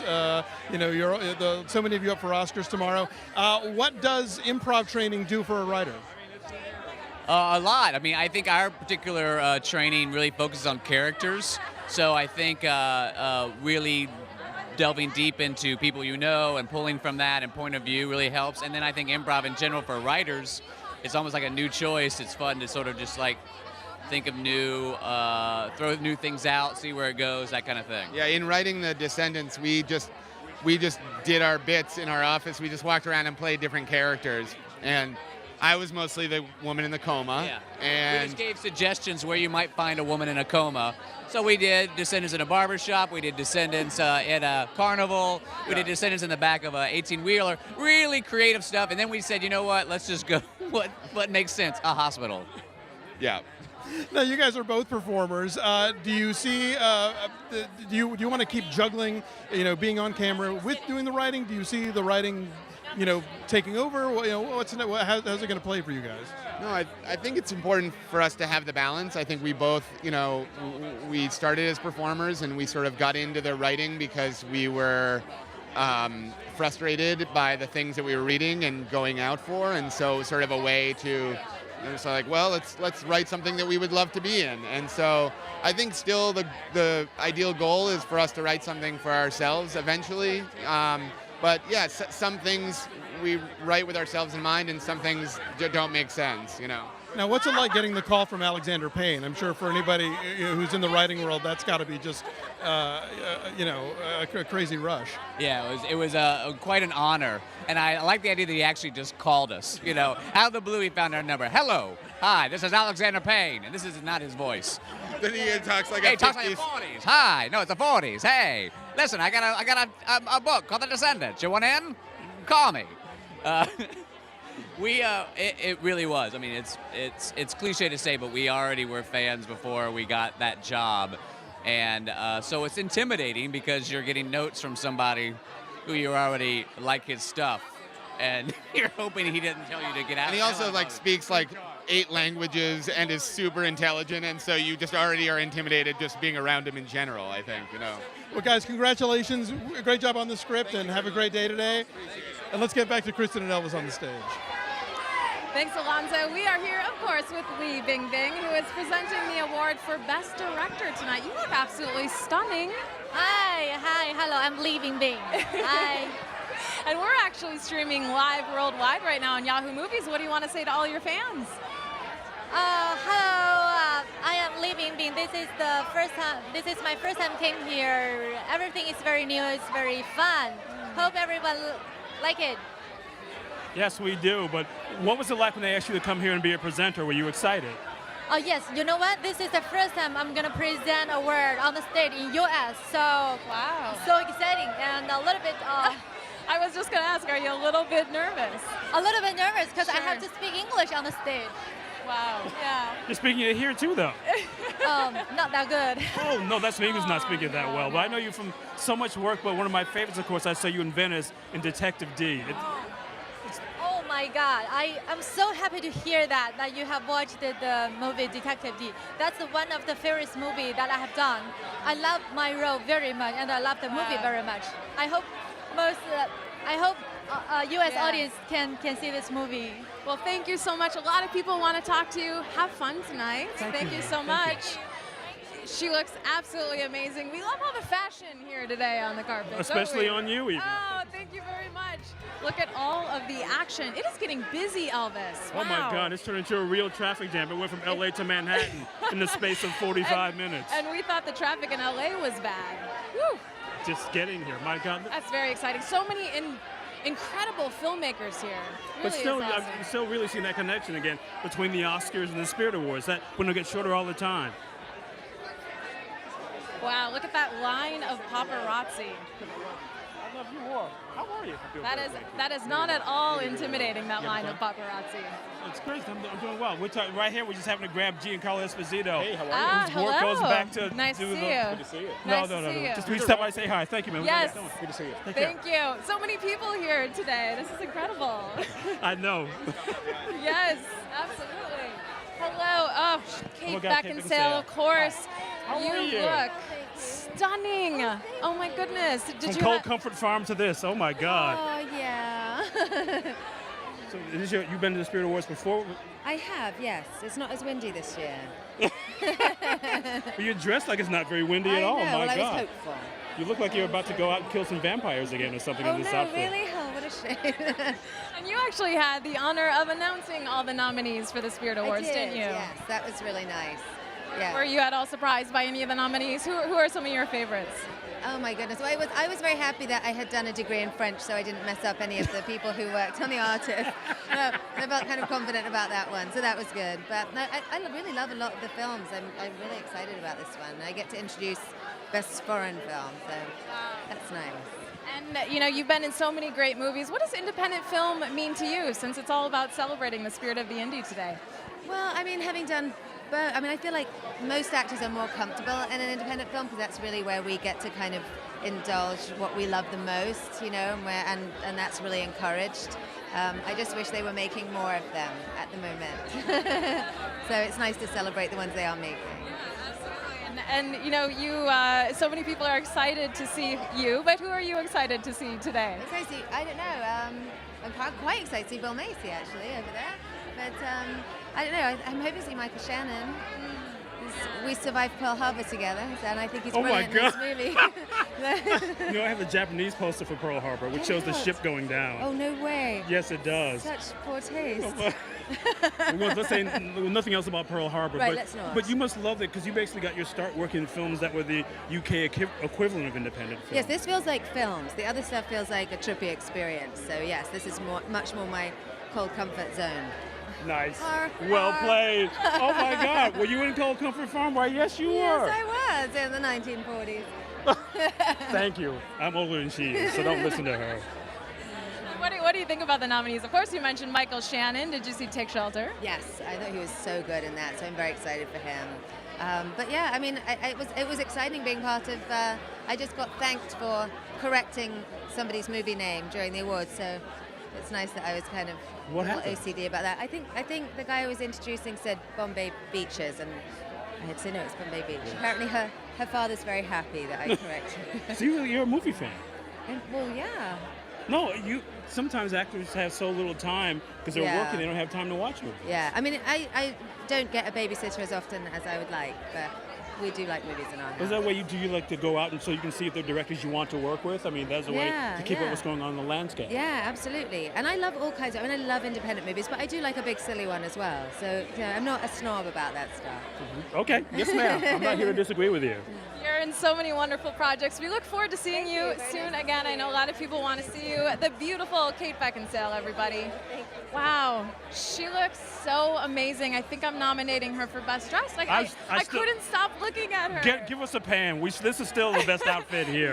No two ways about it. She is so beautiful and so gracious and so kind. But what you love about that is that she's person. a fan of movies. That she sees all kinds of stuff, and she's not a snob about anything. Yeah, that's really great to see. Hello. Nice to see you. Just, over there. Yes. Just doing a Zento. Then turn around towards the camera. Say hi. I'm going to put you in the middle of us. I'm doing this very badly, aren't I? It's going to go in the middle of us. Of course, we'll just switch. This is live, so that's how this works. I'm such an enormous fan of yours. It's such a pleasure to meet you. You've done so many independent films yourself. I mean, this must be a real love for you, just basically being able to go from the stage to doing this kind of thing. It is, yes. It doesn't pay the wages, doesn't pay the bills, doesn't pay my mortgage, but it fills my heart, and that's good enough. And what's the first indie film you came here with? Tumbleweeds. Saw that in Sundance in '99. Yeah. It was my first American film. And I was saying to a gentleman over there, when we made that film, we actually couldn't afford to edit it. Wow. We finished the film, and then they cut together 10 minutes and gave it out to various people and said, would you invest a bit of money and help us edit it and raise a bit of money to edit it? I did. I invested my own money. Oh my goodness. I know, they say That's never what do that, but I independent film did. is all about, yeah. And we finished the film, then we took it to Sundance, then we sold it, and then we ended up doing this wonderful journey. And it was just, it's a real, and Glenn, like this one, Glenn, 15 years. And we were on set on the second day of shooting. We were a really tight-knit little group and a fantastic ring. Oh, and thank you. we had, by day 2, there was various people on the phone going, okay, we just need another $500,000 by Thursday, otherwise the whole thing's going to fall apart. And they found the $500,000, and somehow we made Wow. Well, that's the story of independent film.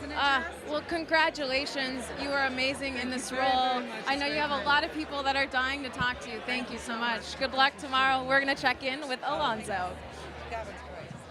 And with me are nominees for Best First Feature. This is the brain trust behind Martha, Marcy May Marlene, Sean Durkin, Josh Mond, Antonio Campos, one of the true film collectives. How do you guys work together without stepping all over each other? Why are you going to me first? We started making films together, and it just happened very naturally. We just support each other in developing projects, and we have different tastes but similar tastes, so it all just kind of works. So I think the people at home really want to know what's up with that ending. Which I loved, and I think I get it, but I could be totally wrong. But I know that everybody asks. Whatever questions people have are the same questions that Martha has, so that's what it should be. Excellent. Well, listen, guys, big fan of the film. Congratulations, and have a great day today. And here is, speaking of Martha, Marcy, May, Marlene, Miss Elizabeth Olsen's on stage. Thanks so much, Alonzo. We are here, of course, with the beautiful Elizabeth Olsen, who is nominated for Best Lead Actress, Martha, Marcy, May, Marlene. Say that movie 4 times fast, right? You just said it once. I was pretty impressed. I think it was like 2 seconds or less. Yeah. Congratulations, you look amazing. Tell us about this incredible role. This was actually your feature film debut. Yeah, I mean, I don't think you could ask for a better role to get to work on as a young actress. So I'm so thankful to the guys who made the movie to cast me, even though their financiers maybe didn't want them to. But it was really like a commune. It was like a city getting together to build a project, wasn't it? Yeah, absolutely. I mean, all the guys who made the movie have been making movies together since they were NYU undergrad, and they already have a community of people they work with and shorthand, and it just felt like such an amazing family to be a part of, and they're now my closest friends I have in New York. It's really great. And Elizabeth, what I love about you is that you've always been such an individual, and I know, your sisters, Mary Kate and Ashley, did they teach you anything about success or kind of like the challenges or what to prepare yourself for? We don't really talk about that so much, my family. It's just, I think you just observe growing up and things maybe you want or don't want or that you learn from just by being a kid in LA. Yeah, because But they really encourage you to sort of... Sorry, I knew this was going to happen. You're allergic to me, I know this works. But they really encourage you to sort of stick to your guns and not do TV and dedicate yourself to the kind of training that you've been going through. Yeah, it was absolutely like if you want to do anything in your life, like put the hours in and work hard for it. I'm going to cough again. No worries. Thank you so much. Congratulations tonight. Oh, I won't shake that. No jerks, no worries. Thank you. The elbow bump. Perfect. All right, we're going to go to Alonzo, who's standing by with Lucy Liu. He's a rapper and a doctor. And here on the carpet, we have a Best Supporting Actress presenter today, Miss Lucy Liu. Welcome. Thank you. It's so nice to be back. Now, tell us about when you work with indie film, besides the paucity of egg white omelets at craft service, what do you see as being different in working on those productions? What stands out for you in the experience? I think it's faster. They don't have really a lot of time, and I think in some ways you get a lot of master shots, and I think that's kind of great because it's sort of shot like a theater production where you see everything happening, and they're you don't have to cut away, and so the emotional value is a little bit stronger and more concentrated. Interesting. And now, and you just wrapped up your first season of Southland. You know, getting back into television, does that sort of, you know, do you find that you use different muscles as an actress when you're doing a episodic series? Absolutely. I think when you do television, it's a little more unpredictable because you don't know what the end result is going to be, and I think it's sort of immediate satisfaction in terms of for the audience because you shoot it and it comes out right away. I mean, I think for film sometimes the unfortunate thing is you might do something, you might have such, you know, an incredible experience and be excited about it, but it may never sell or may never be seen. So there's a very different, you know, the variables are very different. But I really do enjoy doing television. I think there's something wonderful about having that intimate relationship with the audience. You know, because they see you in their home every week, basically. Absolutely. Well, listen, have a great time today on television, and good to see you. And let's get back to Kristen and Elvis on the No, you just need to. All right, thanks, Alonzo. I am here with Robbie Pickerling and Rachel Harris. Of course, congratulations on all the success of this film. Really, this was a different role that we're used to seeing you in. Yeah, no, it was very exciting, and I was so grateful that Robbie gave me the opportunity to do something a little more dramatic as opposed to the caustic comedy characters that I've played. So Caustic. And I actually read that caustic today. I don't know if we can actually say the B word, but yeah. So. And I had actually read that you felt that you were actually closer to this character in real life than any of the other comedic characters you've played. What was it about this character that really resonated with you? Well, I think it had a lot to do. She's extremely vulnerable, and you know, I think as an actor, when we're playing characters, we want to put on this face that's very in control, and Sure. and Linda's very soft and very trusting, and I think also, given the circumstances that I was going through in my life and what the character was going through, dealing with loss and loneliness, I could really tap into that, and I felt like I knew her. And Robbie wrote an excellent script. So. Wow, yes you did. Really, congratulations. I know we've got a long carpet you guys have to work, so thank you. Congratulations. Good luck. Oh my God. Good luck on all your success. We're going to toss it over to Alonzo. I'm so happy for you. I can't believe it. I've got a gaggle of folks here from the John Cassavetes Award nominee Circumstance and director Mariam Kashavarz. Congratulations, you guys. Now, I know one of the subpoints in the film is about smuggling around copies of milk. Do you think that they're smuggling around Circumstance right now? It's everywhere. That's what we hear, right? It's a Black market DVD in Iran. Well, then that's how you know you've arrived. Now, obviously Iran's constantly in the news, and we're always, it's being used as sort of a political sticking point. What are you hoping that people get out of the film as far as seeing what day-to-day life there is like? Oh, besides seeing these really gorgeous actors, I think it's a very intimate story of one family, and I think the film just really shows the nuances of relationships that people can relate to all over the world. Now, it's a beautiful love story, but obviously, a lesbian love story in the Muslim world is automatically going to be kind of controversial. Were there moments in shooting where you really were having to sort of, be on the sly, or were there moments where you weren't on the sly? Maybe the easier question.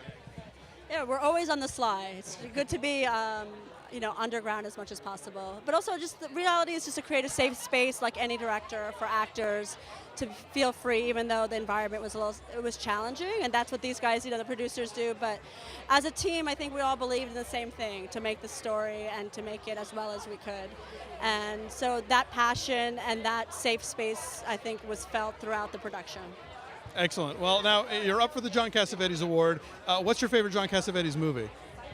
Oh, I just saw Shadows again, and I'm a huge fan. It was so great to see in the theater because we've always watched him on DVD, and it's just so exciting. There's always something new when you see a Cassavetes film, but we saw it all together recently, so it was an honor. Absolutely. Well, listen, congratulations to all you guys. It's a wonderful film. Best of luck today, and we will be right back. Let's take a look around the carpet.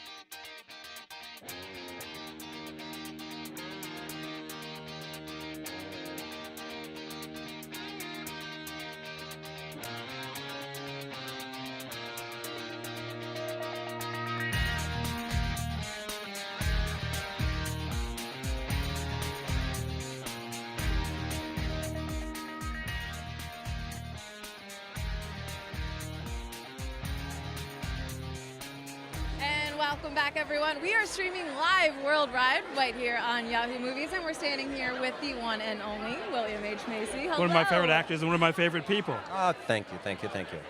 And you know, since we're actually streaming worldwide, we've got some Twitter questions coming in, and one of the fans wants to know, at Yancey Pants, what is the best part of working on an indie film? You get to tell stories that otherwise wouldn't be told. It's my kind of acting. It's down and dirty and quick. It's Sure. not studied. You have to come to set ready to go.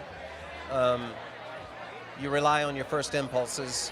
Everyone's there for the same reason. You have to be sort of monomaniacally crazed to make an independent film because everybody's been telling you no for 5 years. Yeah. What does it do for you, the difference between, because you've directed an independent film as well, so when you come to the film as a filmmaker, how's that different for you? It's the director and the writer are forced to tell their story with few resources, and I think generally speaking that's a good thing. You have to figure out what's essential and cut everything else. It's basically like the kind of theater you came from, isn't it? Yeah, I'm an off-Broadway kind of guy, which is not to say I don't love Broadway and big studio films, but they of necessity have to appeal to a lot of people, and that can water down the story. But the kind of acting you've come from in the theater, starting in Chicago and making the indie films you've done, is basically really just trusting that thing you said, just moving really fast, and it lives in a different way. There's a real kind of dramatic velocity there, isn't there? There really is. I've always felt your first impulse is almost always the best. For me, I think so. Not always, but generally. With me, the first take, it was rough. The second take, I get close. The third take, I nail it. The fourth take, I'm just doing the third take again. All about the independent film. Well, thank you so much for talking to us. I know you have a lot of people to see. Don't go anywhere. We will be right back. Thanks, Ellen.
I am on the carpet with the luminous Adepero Uduye, who is nominated today for Best Female Lead for her extraordinary work in Pariah. Congratulations. Hi, thank you so much. So happy to be here.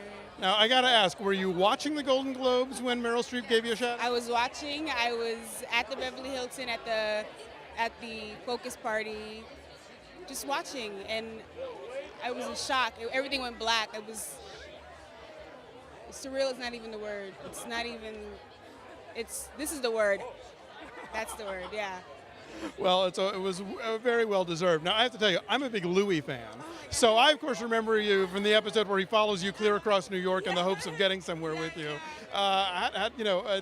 What's working with Louis like? It was amazing. Like, first of all, I don't get to do much comedy, and it was just great to do comedy, first of all. And, I mean, Louis C.K., he's such an amazing, giving, talented person. I mean, he writes, directs, produces, and edits every episode, and he's giving advice, and just really like a really smart artist, a business person. He really, really, really, really inspires me, and it was a wonderful, wonderful, fun-ass experience. Yeah. Well, that's great. Well, listen, you butchered up convincingly in Pariah, and you're bringing the glam, so we're seeing all sides. Thank you so much, congratulations, and good luck today. Let's get back to Elvis and Kristen on stage. Thank you. Thanks, Alonzo. We are here with Anthony Mackie. Hey, Hello. how's it going? Are you having a good time so far? It's summer at the beach. It's over 60 degrees, so I'm very happy. It's usually so cold out here, man. The girls are shivering like chihuahuas. But we want that, though. I We want the admit girls to I've shiver like been chihuahuas. shivering like a chihuahua. It's like, if you listen, you can hear the vibration of her right now. You can hear the dentures are just like, Those are my dentures. Don't call her out like that. So you actually had the honor of announcing all of the wonderful nominees. Yeah, it was a good time. It was a lot of fun. It's interesting being on the opposite side of it, and this is my 4th Spirit Award, so I'm just enjoying the Jameson and seeing everybody here at the beach. Yeah. Trying to stay warm with the Jameson. You know what I mean? That's what I do. That's the best way to stay warm. And Anthony, we're actually streaming live worldwide on Yahoo Movies. Hi, streamers. So fans are tweeting some questions. So we're going to check out on the Toshiba Ultralight here. Inspired by Intel. Absolutely. Very nice, very nice. G. Shello wants to know, what makes this award show so much fun for you? Because all my friends are here. You know, the great thing about the Independent Spirit Awards is it's a bunch of people these are a bunch of movies that shouldn't have been made by people that shouldn't have been able to get their movie made. Yeah. You know what I mean? No reason why any of these movies should have been made, because the money is not there for those movies anymore. So it's a celebration of people working hard and staying dedicated to their project and getting them made. But it really isn't the most crucial way betting on yourself, isn't it? Always bet on black, Playboy. Come on, Wesley Snipes taught you that. Yeah, Passion 57, that was a big indie film, wasn't it? Right now, that would be considered an indie film. That's sad, isn't it? Yeah, I mean, they have to make it for $3 nowadays, and Wesley would be happy different for market. Different market. Now, was the first time you were here for the nominee? Was it with Hurt Locker? First time I was here was for Brother to Brother. Oh, that's right. Yeah. Brother to Brother we did for a shoestring budget over a course of, I think, 6-7 months. We shot for 2 weeks, ran out of money. I went off to do 8 Mile, came back, shot for another 3 weeks. I went off to do something else, came back, shot for 2 more weeks, cut the movie together. 2 years later, we're here. So it was an amazing experience. I mean, with all the movies I've had here, all the experiences have been. Sure, Hurt Locker, Night Catches Us. Night Catches Us, Brother to Brother. It's always been Half Nelson. Yes. It's always been a great experience for the movies I've had here, because none of those movies should have been made. You know, so it's fun, man. I'm enjoying it. Yeah. So it's so great to talk to you, because afterwards, when these movies show for the first time, you're still kind of like, I still don't believe we're here. Totally. Well, it's always with me. Every time I come, like even this year, I'm presenting Best New Feature. So I'm like, are you sure you want me? I mean, I'm just the dude who comes for the Jameson. You want, so it's always an exciting opportunity to come and just see everybody. Anthony Jameson's Mackie. That's it. Black Irish, baby. What do you think about the nominees for the Best First Feature? I think, you know what? All across the board, they're really interesting nominees. I think for Best Actress, for Best Actor, for the Best Feature, Best First Feature, all the nominees are just so interesting and so diverse. They're so different. And that's what I'm so excited about, from, $10 to $15 million movies to $200,000 movies. And I think that says a lot about the art of filmmaking as well as the art of film financing. You don't need a bucket of money to make a movie. Do you still feel like independent film is something you want to come back to? Come back? Man, I'm here. I haven't left. I'm always looking for a good role. For me, the great opportunity is most of the leading roles or deep roles that I get, three-dimensional roles, are in independent film. So I'm always looking for a great project and always looking for a director that's willing to look the opposite way on the way they perceive the character for me to have that opportunity. So I'm always in there. We're going to let you rock the red carpet just like you do those indie to films. see you. Stay warm. See, I will. I'm still shaking like a chihuahua. All right, Black Irish, do your thing. We're going to head on over to Alonzo.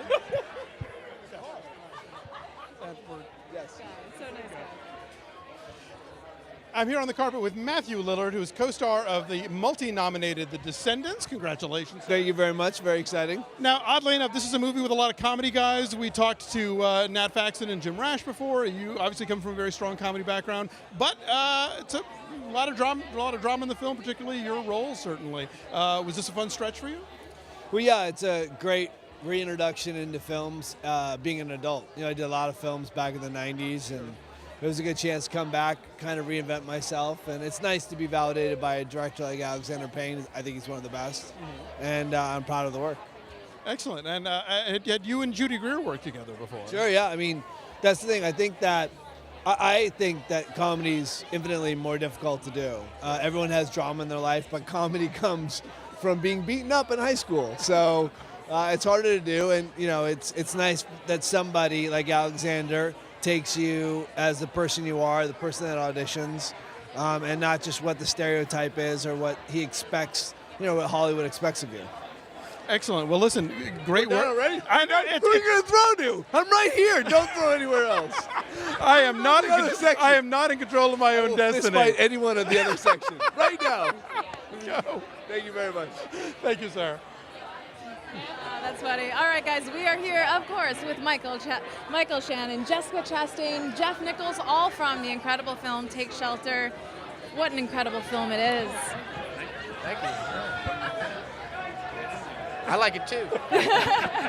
How do you feel about your nomination? I mean, both of you, I had read that you had actually met each other just a day before filming, and I thought it was so phenomenal that on screen you looked like you knew each other for years. To whip that up. Yeah.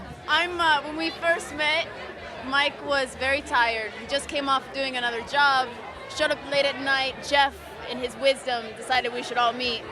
And I think I was just like really friendly. You were. I think we're gonna work big together. Hug. Yeah. And it melted me. It melted did? me. Yeah. Your ice heart melted. My icy heart, yes. It melted. No, I mean, I think where we were, there wasn't a lot to do except work, I mean, there weren't a lot of distractions, and we spent all the time together. I mean, we were working and there weren't any trailers or anything. We just were together in the house all the time, and with our Scrabble, yeah. He never won. I always beat him. It's really obvious to anybody you're much more intelligent than Of course. Sure. Yeah. So, and taking care of Tova, who plays our daughter, Hannah and Noam, that brought us together, and trying to figure out what the hell this guy wanted us to do. What did you want them to do? Just read the lines, really. I just kind of I don't have to say much. I just give them the script, and then I just go get some coffee and hang out. Just let them do their thing. Yep, pretty much. Some nice what was it? Vegan? We had a vegan chef. Wow, that's actually pretty good for an independent film. She's a bit of a prima donna, so Don't say that. I'm kidding. Just when it comes to meat. What I love about you, Jessica, is that you look at your career, and a year and a half ago, it just seemed like you were a relative unknown, and meanwhile you've been shooting all these movies for 4 years, working so hard, and then they're all coming out back to back all at once. Are you a little bit overwhelmed by all this attention you're receiving? I only get recognized on the red carpet. Oh. So I think in real life, everything's normal. I tried to use my credit card the other day without my ID, and they wouldn't let me because I didn't have my driver's license. So this is... So that happens to white people too?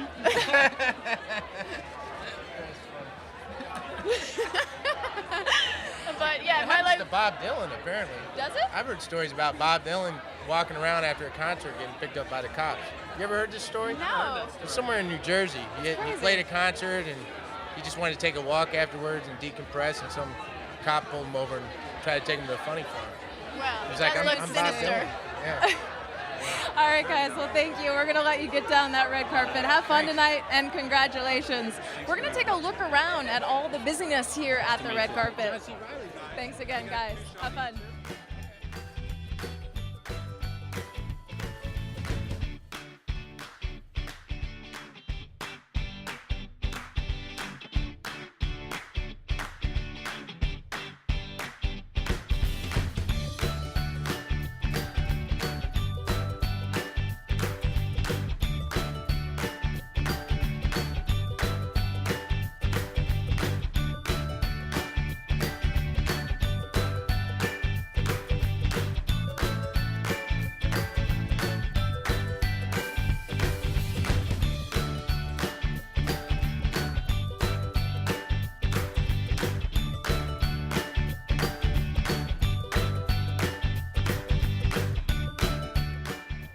Looking for someone to watch, I've got the winner of the Audi Someone to Watch Award, Mr. Mark Jackson. Welcome to the Sir. Thank you. Tell us about the process here. Now, you have this is a film that I guess most people haven't gotten to see yet, right? Undistributed. So what are your plans in that department? Well, we're kicking off a series at Lincoln Center next week, curated by Ted Hope, so nice little press coverage there and here as well, of course. So that's new director's new films, right? No, it's an independent series curated by Ted. Oh, excellent. Well, you can't get a better stamp of approval than that. So now that with this prize in your pocket, what are your plans? What's next for you? Moving on to the next project. I'll be shooting this spring. And are you availing yourself to all the new technologies that are out there? The video on demand and the way that we're all sort of bypassing the theaters now. Yeah, looking into alternative distribution strategies. Theatrical really isn't the way to go anymore. I hear you. Excellent. Well, listen, congratulations, sir. Best of luck with your next move, and let's go back to the stage. We're all new. Here with one of my favorite actors. We are joined with James Cromwell. One of my favorite actors as well. Oscar nominee, got to work with George Miller, making what felt like an independent film in those days. Probably if you made Babe nowadays, you'd have to make it independently, wouldn't you? Oh, yeah, you'd make it independent. Well, 3D, Babe in 3D. There was a lot of CGI. It was very innovative in that respect.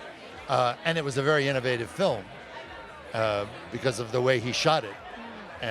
And I think it's a very unique film, and I wish they were making more of them, selfishly. Sure. And of course, today is all about celebrating the spirit of the indie. So what does the spirit of independent film mean to you? It means that films like Babe and The Artist and LA Confidential, all the films basically in my career that I'm most proud of, get made.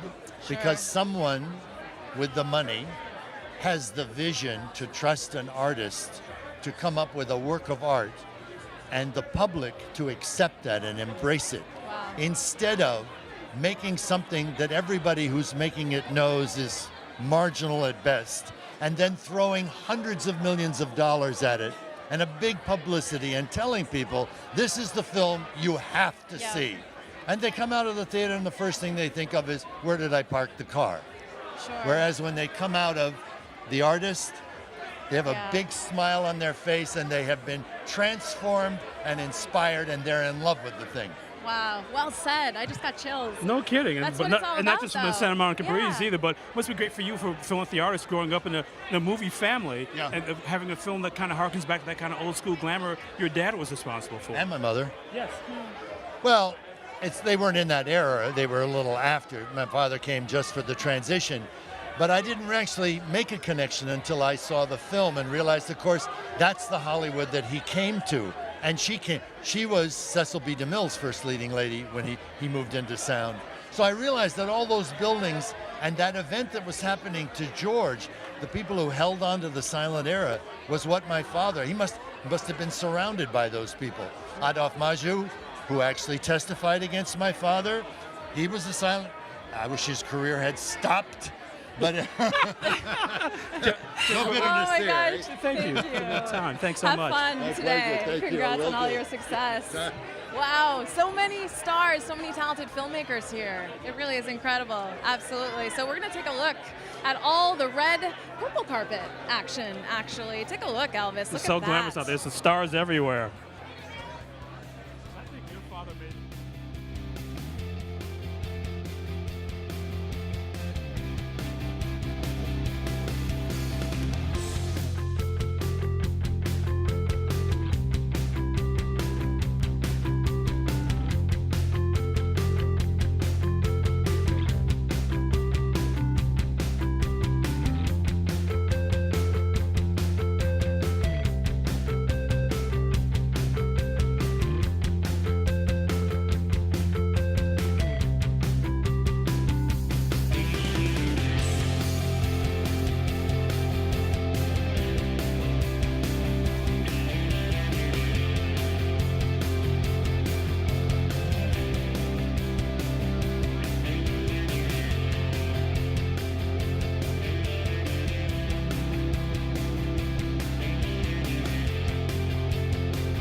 my favorite actresses, Shailene Woodley. And Actress and hippie Shailene. Get the shoes. You guys It's gotta have the to get a shoes, shot money. of her It's the shoes. Get the shoes. She is rocking the independent spirit. We're with going the to have bare a collection for you to be in movies and for you to keep your feet warm. I'm just, I have have an idea for a script, and it's called Kama Ole, which means barefoot in Hawaiian. So I'm trying to get it funded right now, you know? Nice marketing. I like that. Very cool. Well played. My dessert. So let's talk about The Descendants. Oh my gosh, like for your first feature film, you are absolutely incredible. Where did you pull those emotions from to play this character? Honestly, the script, it was so brilliantly written that when you have a masterpiece, you don't want to mess with it, and you don't want to change the words. And a lot of times you read a script and it says, and then she cries, and you look at it and you're like, I would never cry saying that. And you read this script and you cry just reading it. Which gets to that great moment when you dive into the pool and you cry. Yeah. It was so emotional and so truthfully written that for me, I just really had to succumb to the moment and be very present and open to what the other actors were delivering to me and be available for reactions. Well, see, the big moment for me is when that kind of bond develops between you and your father, and it means that basically your character has to forgive herself. Yeah. I mean, it's such a great moment. Yeah. I feel so blessed to have been a part of it, and I'm so grateful. Thank you so much. I'm jealous of you working with George Clooney. I think all the females out there might be a little bit. I'm standing right here. No, thank you so much. Congratulations, Mama. You look gorgeous. We're going to toss it over to Alonzo. I'm joined by my Morning Jacket, one of the bands that are going to be performing at the award show today. Welcome, you guys. Hi, how's it going? Now, what are the challenges of playing a daytime crowd? I know, like, when you go to Lollapalooza and there's the guys that are on at 2 as opposed to the ones that are on at 10, and it's a whole other story.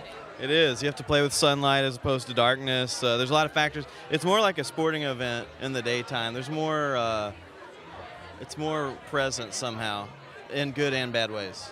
Now, I know you guys have done SNL, so doing it, TV shouldn't be a challenge, but is there anything that you change tonally or whatever for, when it's going to a TV audience as opposed to just, filling a hall? They do make you do some things that you don't want to do, like put a plastic barricade in front of things and stuff. Things to protect people. We don't really change anything, but sometimes they want us to change things. Like a sneeze guard. Yeah, a sneeze guard, exactly. We've got a big sneeze guard up. It's bulletproof, too.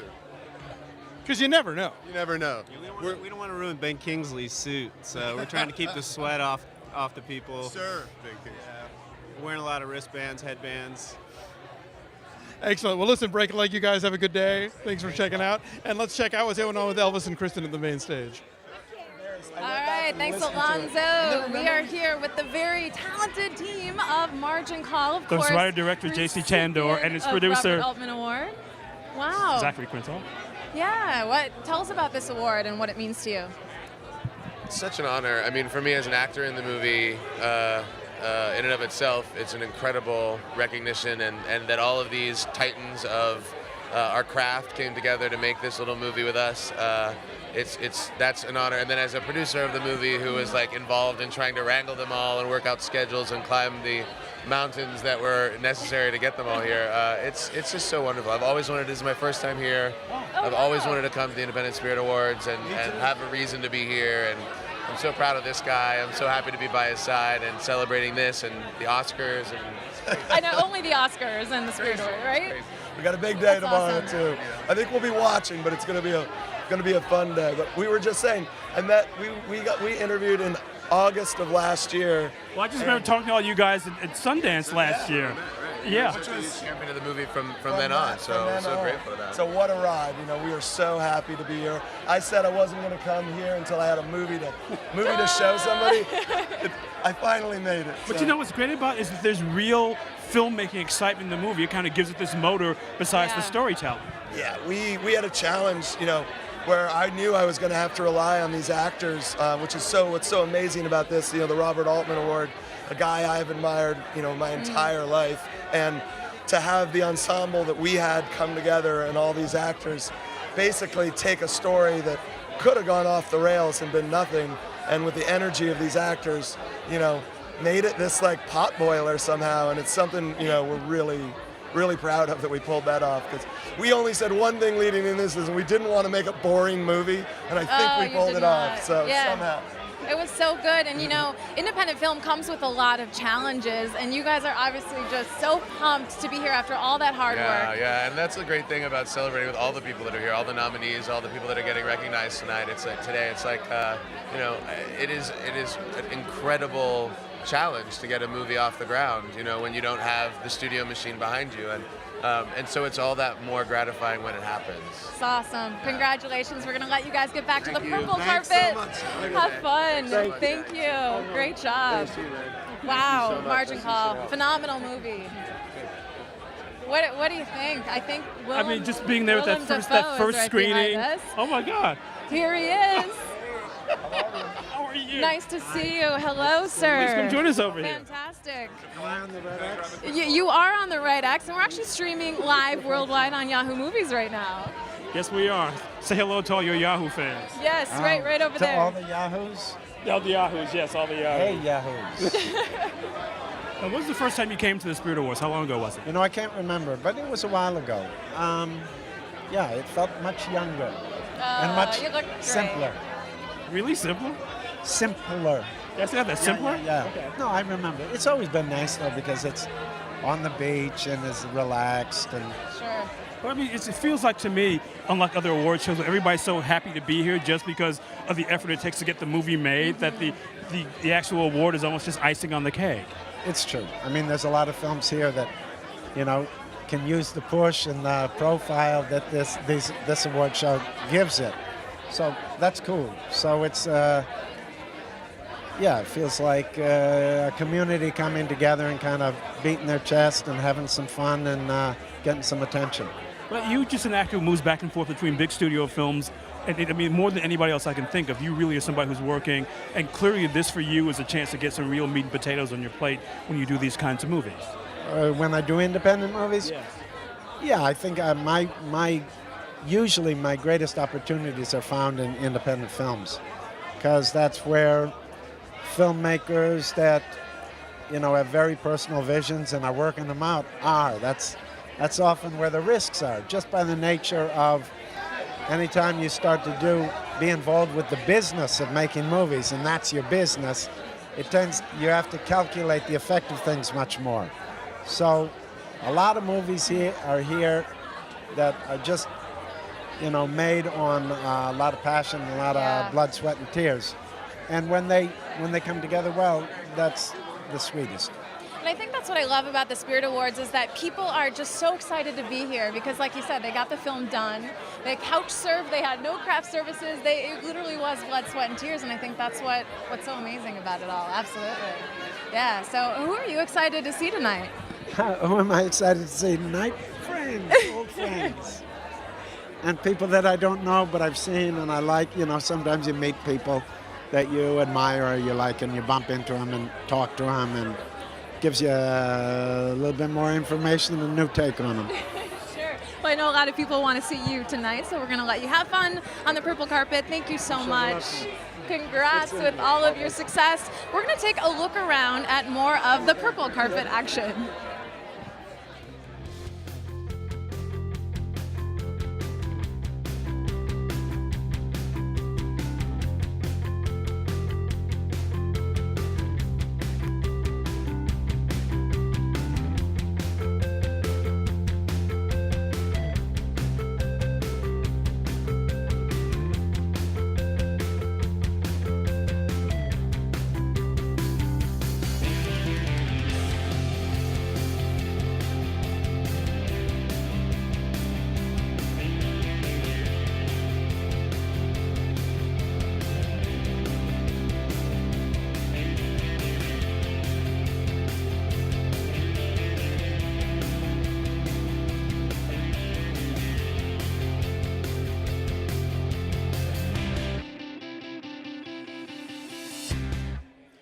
Very excited to be talking to Corey Stoll. He's nominated for Best Supporting Male for Midnight in Paris for his role as Papa Hemingway. Congratulations, sir. Thank you, sir. Now, what kind of research goes into playing a real guy as opposed to, taking on a fictional role? Well, I think for me it's sort of a trick question because I wasn't really playing a real guy. I was playing the voice of Hemingway that comes through when you read him. And, and Woody Allen actually explicitly told me, don't read biographies, don't listen to his voice, because it definitely doesn't sound like the manly voice that you hear when you read his writings. So that's what I did. I just stuck to his fiction and the rhythms and the language that he chose. Well, it's a lot of fun, and congratulations. It's a terrific performance, and good luck today. Let's get back to the main stage with Kristen and Elvis. Thanks, Alonzo. All right, we are here with Mike Cahill and Britt Marling from Another Earth. How does it feel to be here at the Spirit Awards? It's amazing. Great. It's beautiful out by the beach. Can't complain. Can't get any better than that, right? Gorgeous, Celebrating yeah. indies in the sunshine. It's kind of amazing. A lot of our friends are here, and it's exciting to be included with all these great artists. So it's a huge honor. It's awesome. It's kind of like a high school assembly here, isn't it? It kind of is, yeah. We're like lots of hugs going around. And guys, we're actually streaming worldwide right now on Yahoo Movies, so we're getting a lot of tweets about you two. So we want to know, let's see, Indie Film Lover. Indie Film Lover wants to know, what is the big difference from working on a big budget film versus a small indie? Oh, you want to take that? The small indie, you do a lot of illegal work. Everything is illegal. You're begging and borrowing. You know, we're not the 3-mile limit. We're actually in the United States. You can still be arrested here for this. Oh, really? But anyway, Come for me now. Come for me after this. no, this is on the internet. There's no admission of crime. It's fine. What were these illegal things you did? Mike? Well, you know, we'd not get a lot of permission for some of our shots. No permits? No Very permits, lots style, of lies.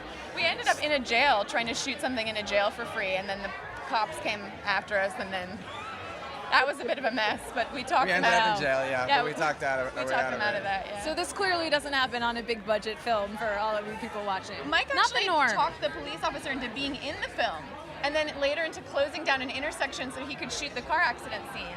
You missed your calling. You should be doing job. something else. You should be running for office. But one of the things that I talked to you about this before is the idea of doing a conceptual film without special effects. It really relies on emotion. Right. I mean, it's such an incredible film.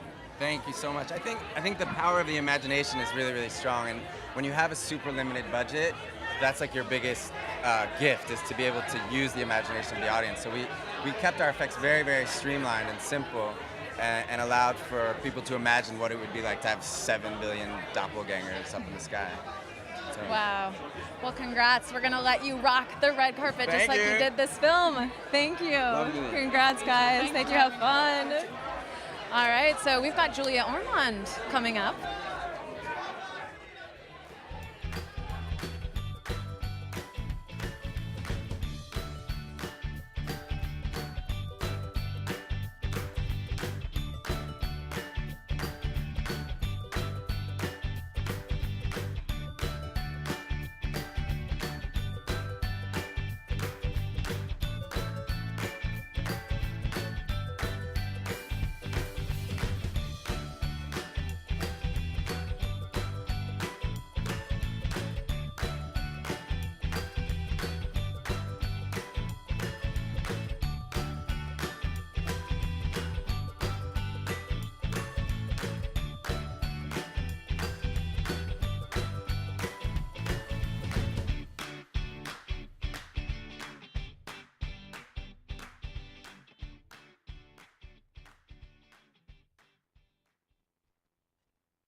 Guys, we are joined, of course, by Kanan, who is performing tonight.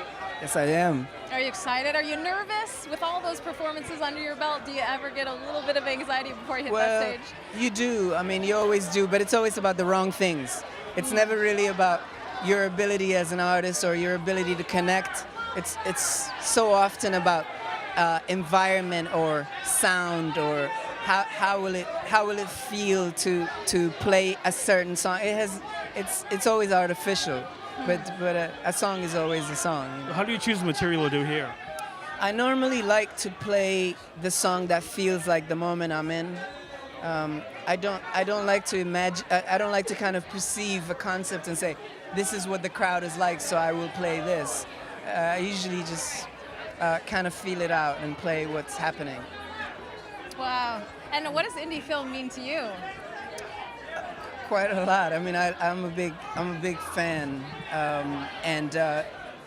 yeah, I chose the neighborhood in which I live, the apartment, by the proximity of the theaters I love that. that I like. So I love that. yeah, my agent, my booker, the guy who Your booking gets agent? you apartments, yes, was like, "Are you really choosing an apartment because it's close to Sunshine Cinema in Nice. New York?" So. And we are close to sunshine here. Give me your hand. Let me shake it. Good luck tonight performing. Thank you We're very going to much. toss it over to Alonzo with Julia Ormond. I'm here on the carpet with the luminous Julia Ormond, who is presenting today. Now, today's all about independent film, so I want to give a shout out to one of your recent indies, The Green. Yay. A movie I really loved, and it's now out there on DVD. So you go back and forth a lot between sort of the big budget stuff and the more close to the vest. Yeah, I do. I mean, I do less of the big budget stuff these days, but I love all of it. I kind of tend to think it's like trying to pick a restaurant. You know, are you going to go healthy or are you going to go fast food? I like doing all of it, but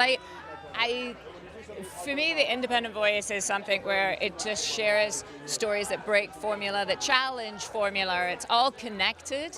It's all pushing each other, but there's something about the sort of guerrilla filming that you're kind of seeing in terms of the people getting out there and doing it, really skeletal crews, and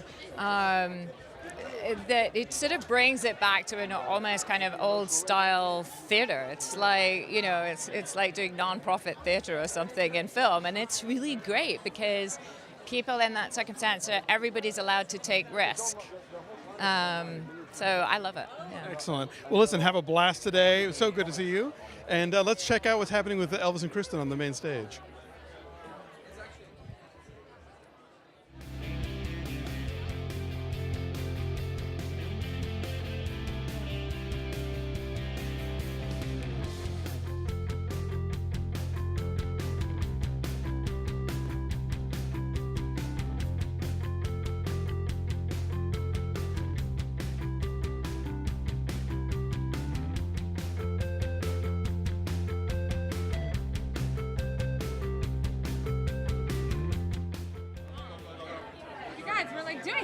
This is live. Come on. We are Elizabeth streaming Banks. live worldwide. Here we No, go. you get together. And action. We're with Elizabeth Banks, the Spirit Awards 2012. Hey, girl, what's up? Hi, hey, what's up? I'm here. I'm excited. We're at the beach. It's sunny. They're serving liquor on the red carpet. And Weird. yet you're shivering and it's sunny. I know. I need the Jameson, apparently. Yes, What's this? exactly. Not for legal I reason need to a do little this. outfit. That's what I need. This is what we call a dichotomy, cold and sunny. Exactly. For sure. The irony.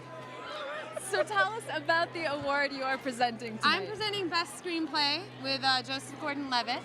A talented youngster, isn't he? And really handsome talented. too. Very handsome. talented. It was a good movie. It's probably one of my favorite movies of the year, I would 50-50? say. Yes, Great movie. absolutely. Yeah, Joe is great. He's a great actor.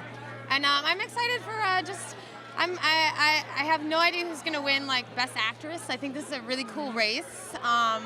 Some really cool people. I love Lauren Ambrose, and Rachel Harris is a friend of mine. I hope she was in this cool movie, Natural Selection. She was just here. Yeah, she's great. So, we'll see what happens. Do you go to a lot of indie films yourself still? I do, yeah. I love indie films. You have to support that stuff. And also, it's where so many fun roles are and just quirky people. quirky characters in the indie movies. And what about you? You've done so much great work, but what do you prefer as far as between big budget and indie films? I have no preference. I'm just looking for fun roles. Things I think will entertain people and stretch me. I have no response to that. So wondering when the Wet Hot American Summer 2 is going to happen.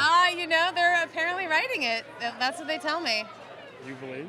I believe it. I believe they're going to write it. I don't know that we're ever going to make it. They're definitely going to write it. And then we'll see what happens. Well, that's kind of the epitome of indie. And the thing we don't see as much in indie film is indie comedy. I mean, it tends to be more dramatic than comedy. That's right. Yeah, it's. I love a really fun indie comedy. I did one last year called My Idiot Brother. Great cast. I think it's a really fun way to work with friends and just bring together such a great fun group of people who are just in it to make each other laugh. Well, that's why we're here. Yeah, We're done. absolutely. Well, thank you, Elizabeth Banks. Have a blast tonight. It's great seeing you. All right, take care. Oh, her dress is so pretty. I love her dress. I love her. All these great people. We've talked to so many talented filmmakers and actors Where's the and great actresses. thing is that they all come up here and there's the same amount of excitement everybody has. That's what's really Not cool. only about their own Yeah. films, but the films of other people as well. They can't wait to see them. Totally. I mean, it's a real kind of language that they all share. This is something they all want to be a part of. It really is. You know, you cover other award shows, and there's just a certain special sense Well, maybe of you do, but excitement I'm not here. interested in the other awards. I mean, I love Yeah. this thing because It's all about this is really finally something about love. I mean, it really is that. And the kind of affection people have for just the idea of making films. Yeah, And it s- really is. And stars are still arriving on the purple carpet. And right behind us, of course, we have Lauren Ambrose nominated for Best Lead Actress. Think of Me. Hello, welcome. Congratulations. Thank you. This role, you know, was really incredible. So much intensity that you brought to this role. What did you do to prepare to kind of get yourself to that place?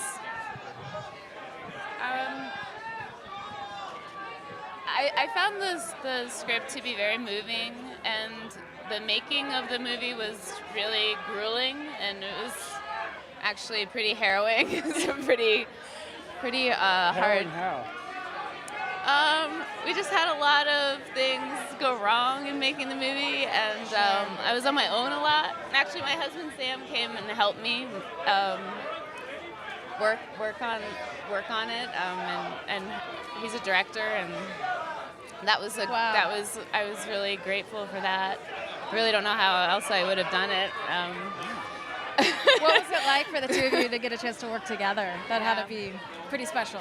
Yeah, it was really powerful and surprising because I don't know, just crazy things were happening during the making of the movie. So I really needed some help. Sure. What kind of crazy things? She's like, where do I begin? Well, I guess it was just really it was really emotional work for everybody involved. It's a pretty emotional piece of storytelling too, though. I mean, that's really where you conceive it, right? And talk about the working together, because it is a really emotional story. What's it like to get your wife to that kind of vulnerability on camera, and then have to go home afterwards? I mean, she's great. It doesn't take a lot of direction with her, and I wasn't really primarily responsible for it, so it was just a lot of talking about the story. We were just creating it together, thank God. So. And Lauren, you actually just had a birthday recently, February 20th. Happy belated. What'd you guys do to celebrate? Well, Sam made an amazing supper, and we went for a long hike with our little one, our little 5-year-old. It was a good day. Sounds like a good day. And now you're celebrating at the Spirit Awards. Who are you most looking forward to seeing tonight? So many people here. And it's like I really don't overwhelming. know. I know, I feel right? so out of it. I haven't seen a lot of movies this year. You guys get a chance to keep up with movies between working and having a family? It's hard. I haven't seen a lot of narrative films this year, so I have a lot of catching up to do. Sure. Are you more of a doc fan than a narrative fan? These days, yeah, that's what I like these days. I like the nonfiction. All right, well, have fun. Thank you so much. Congrats. Good luck. Great job, guys. All right, so we are coming to you live right here, 2012 Independent Spirit Awards, and we will be right back.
All right, we are back here with Michelle Williams, nominated for Best Lead Female for My Week with Marilyn. All I can say is, wow, you were so phenomenal in this movie. Thank you. And you know what I love is that I know the director cast you because obviously you're a brilliant actress, but he actually had no idea that you were such a brilliant singer because that was all you.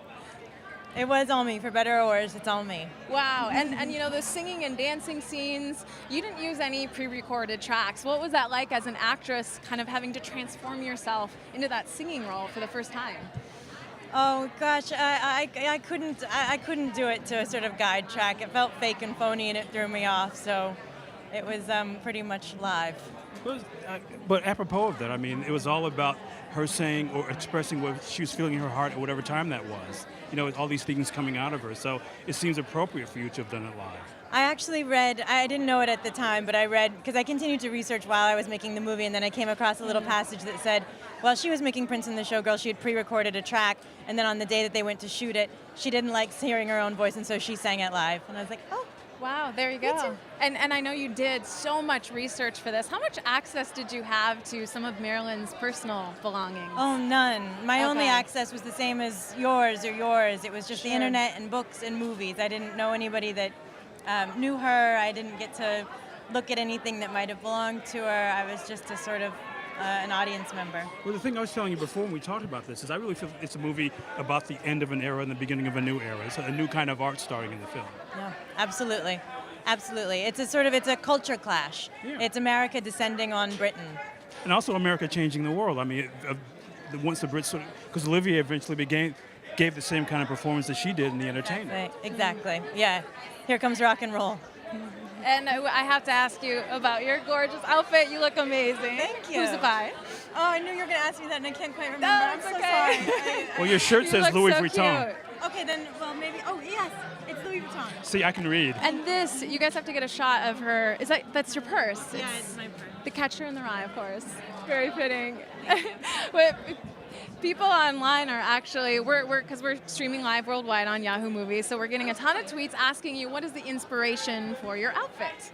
For my outfit, the inspiration, gosh, I don't know. You see something and you like it, and it's hard to explain really why until maybe some time passes. Yeah.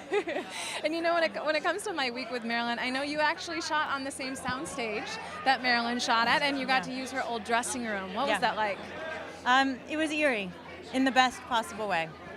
Can't imagine. Amazing. Well, good luck. Thank you very much. Good luck tomorrow. Thank you very much. Thank you so much. Have fun today. Thank you.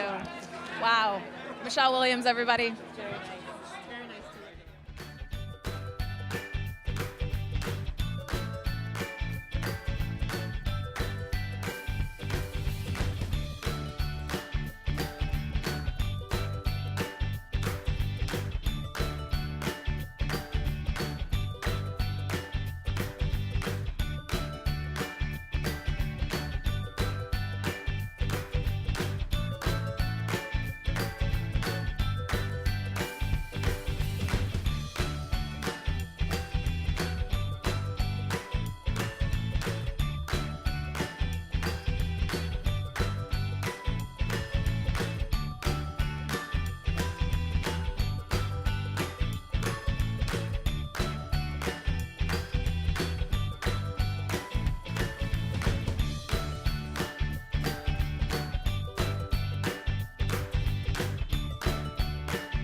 This has been an amazing afternoon. The red carpet here at the 2012 Film Independent Spirit Awards. Show's about to get rolling. It's going to be airing on IFC tonight. I want to thank everybody on Yahoo Movies for joining us today. It's been such a blast, and there's nobody I would have rather spent it with today than Elvis and Kristen. Thanks, you guys. That is very cool. I would cry, but my tears would freeze up out here. Thank you. You're so great. It's so great working with you. I would love to dispense just some of your film knowledge. You're incredible. Really, the knowledge that you have here about all of these films is really incredible. No, I'm here for the same reason all these people are here, and the reason you're here too, because we love movies. We love what movies are supposed to be. what filmmakers want to give us. I mean, at the best, they're art. Yeah, there really is. And unfortunately, with every amazing red carpet, it's got to come to an end. Or even the purple carpets, too. Absolutely. That's it for us tonight. I had such a blast. It's been an honor to work with Yahoo Movies and Film Independent right here at the Independent Spirit Awards. Thank you so much to everyone involved. We had a blast. See you guys next time.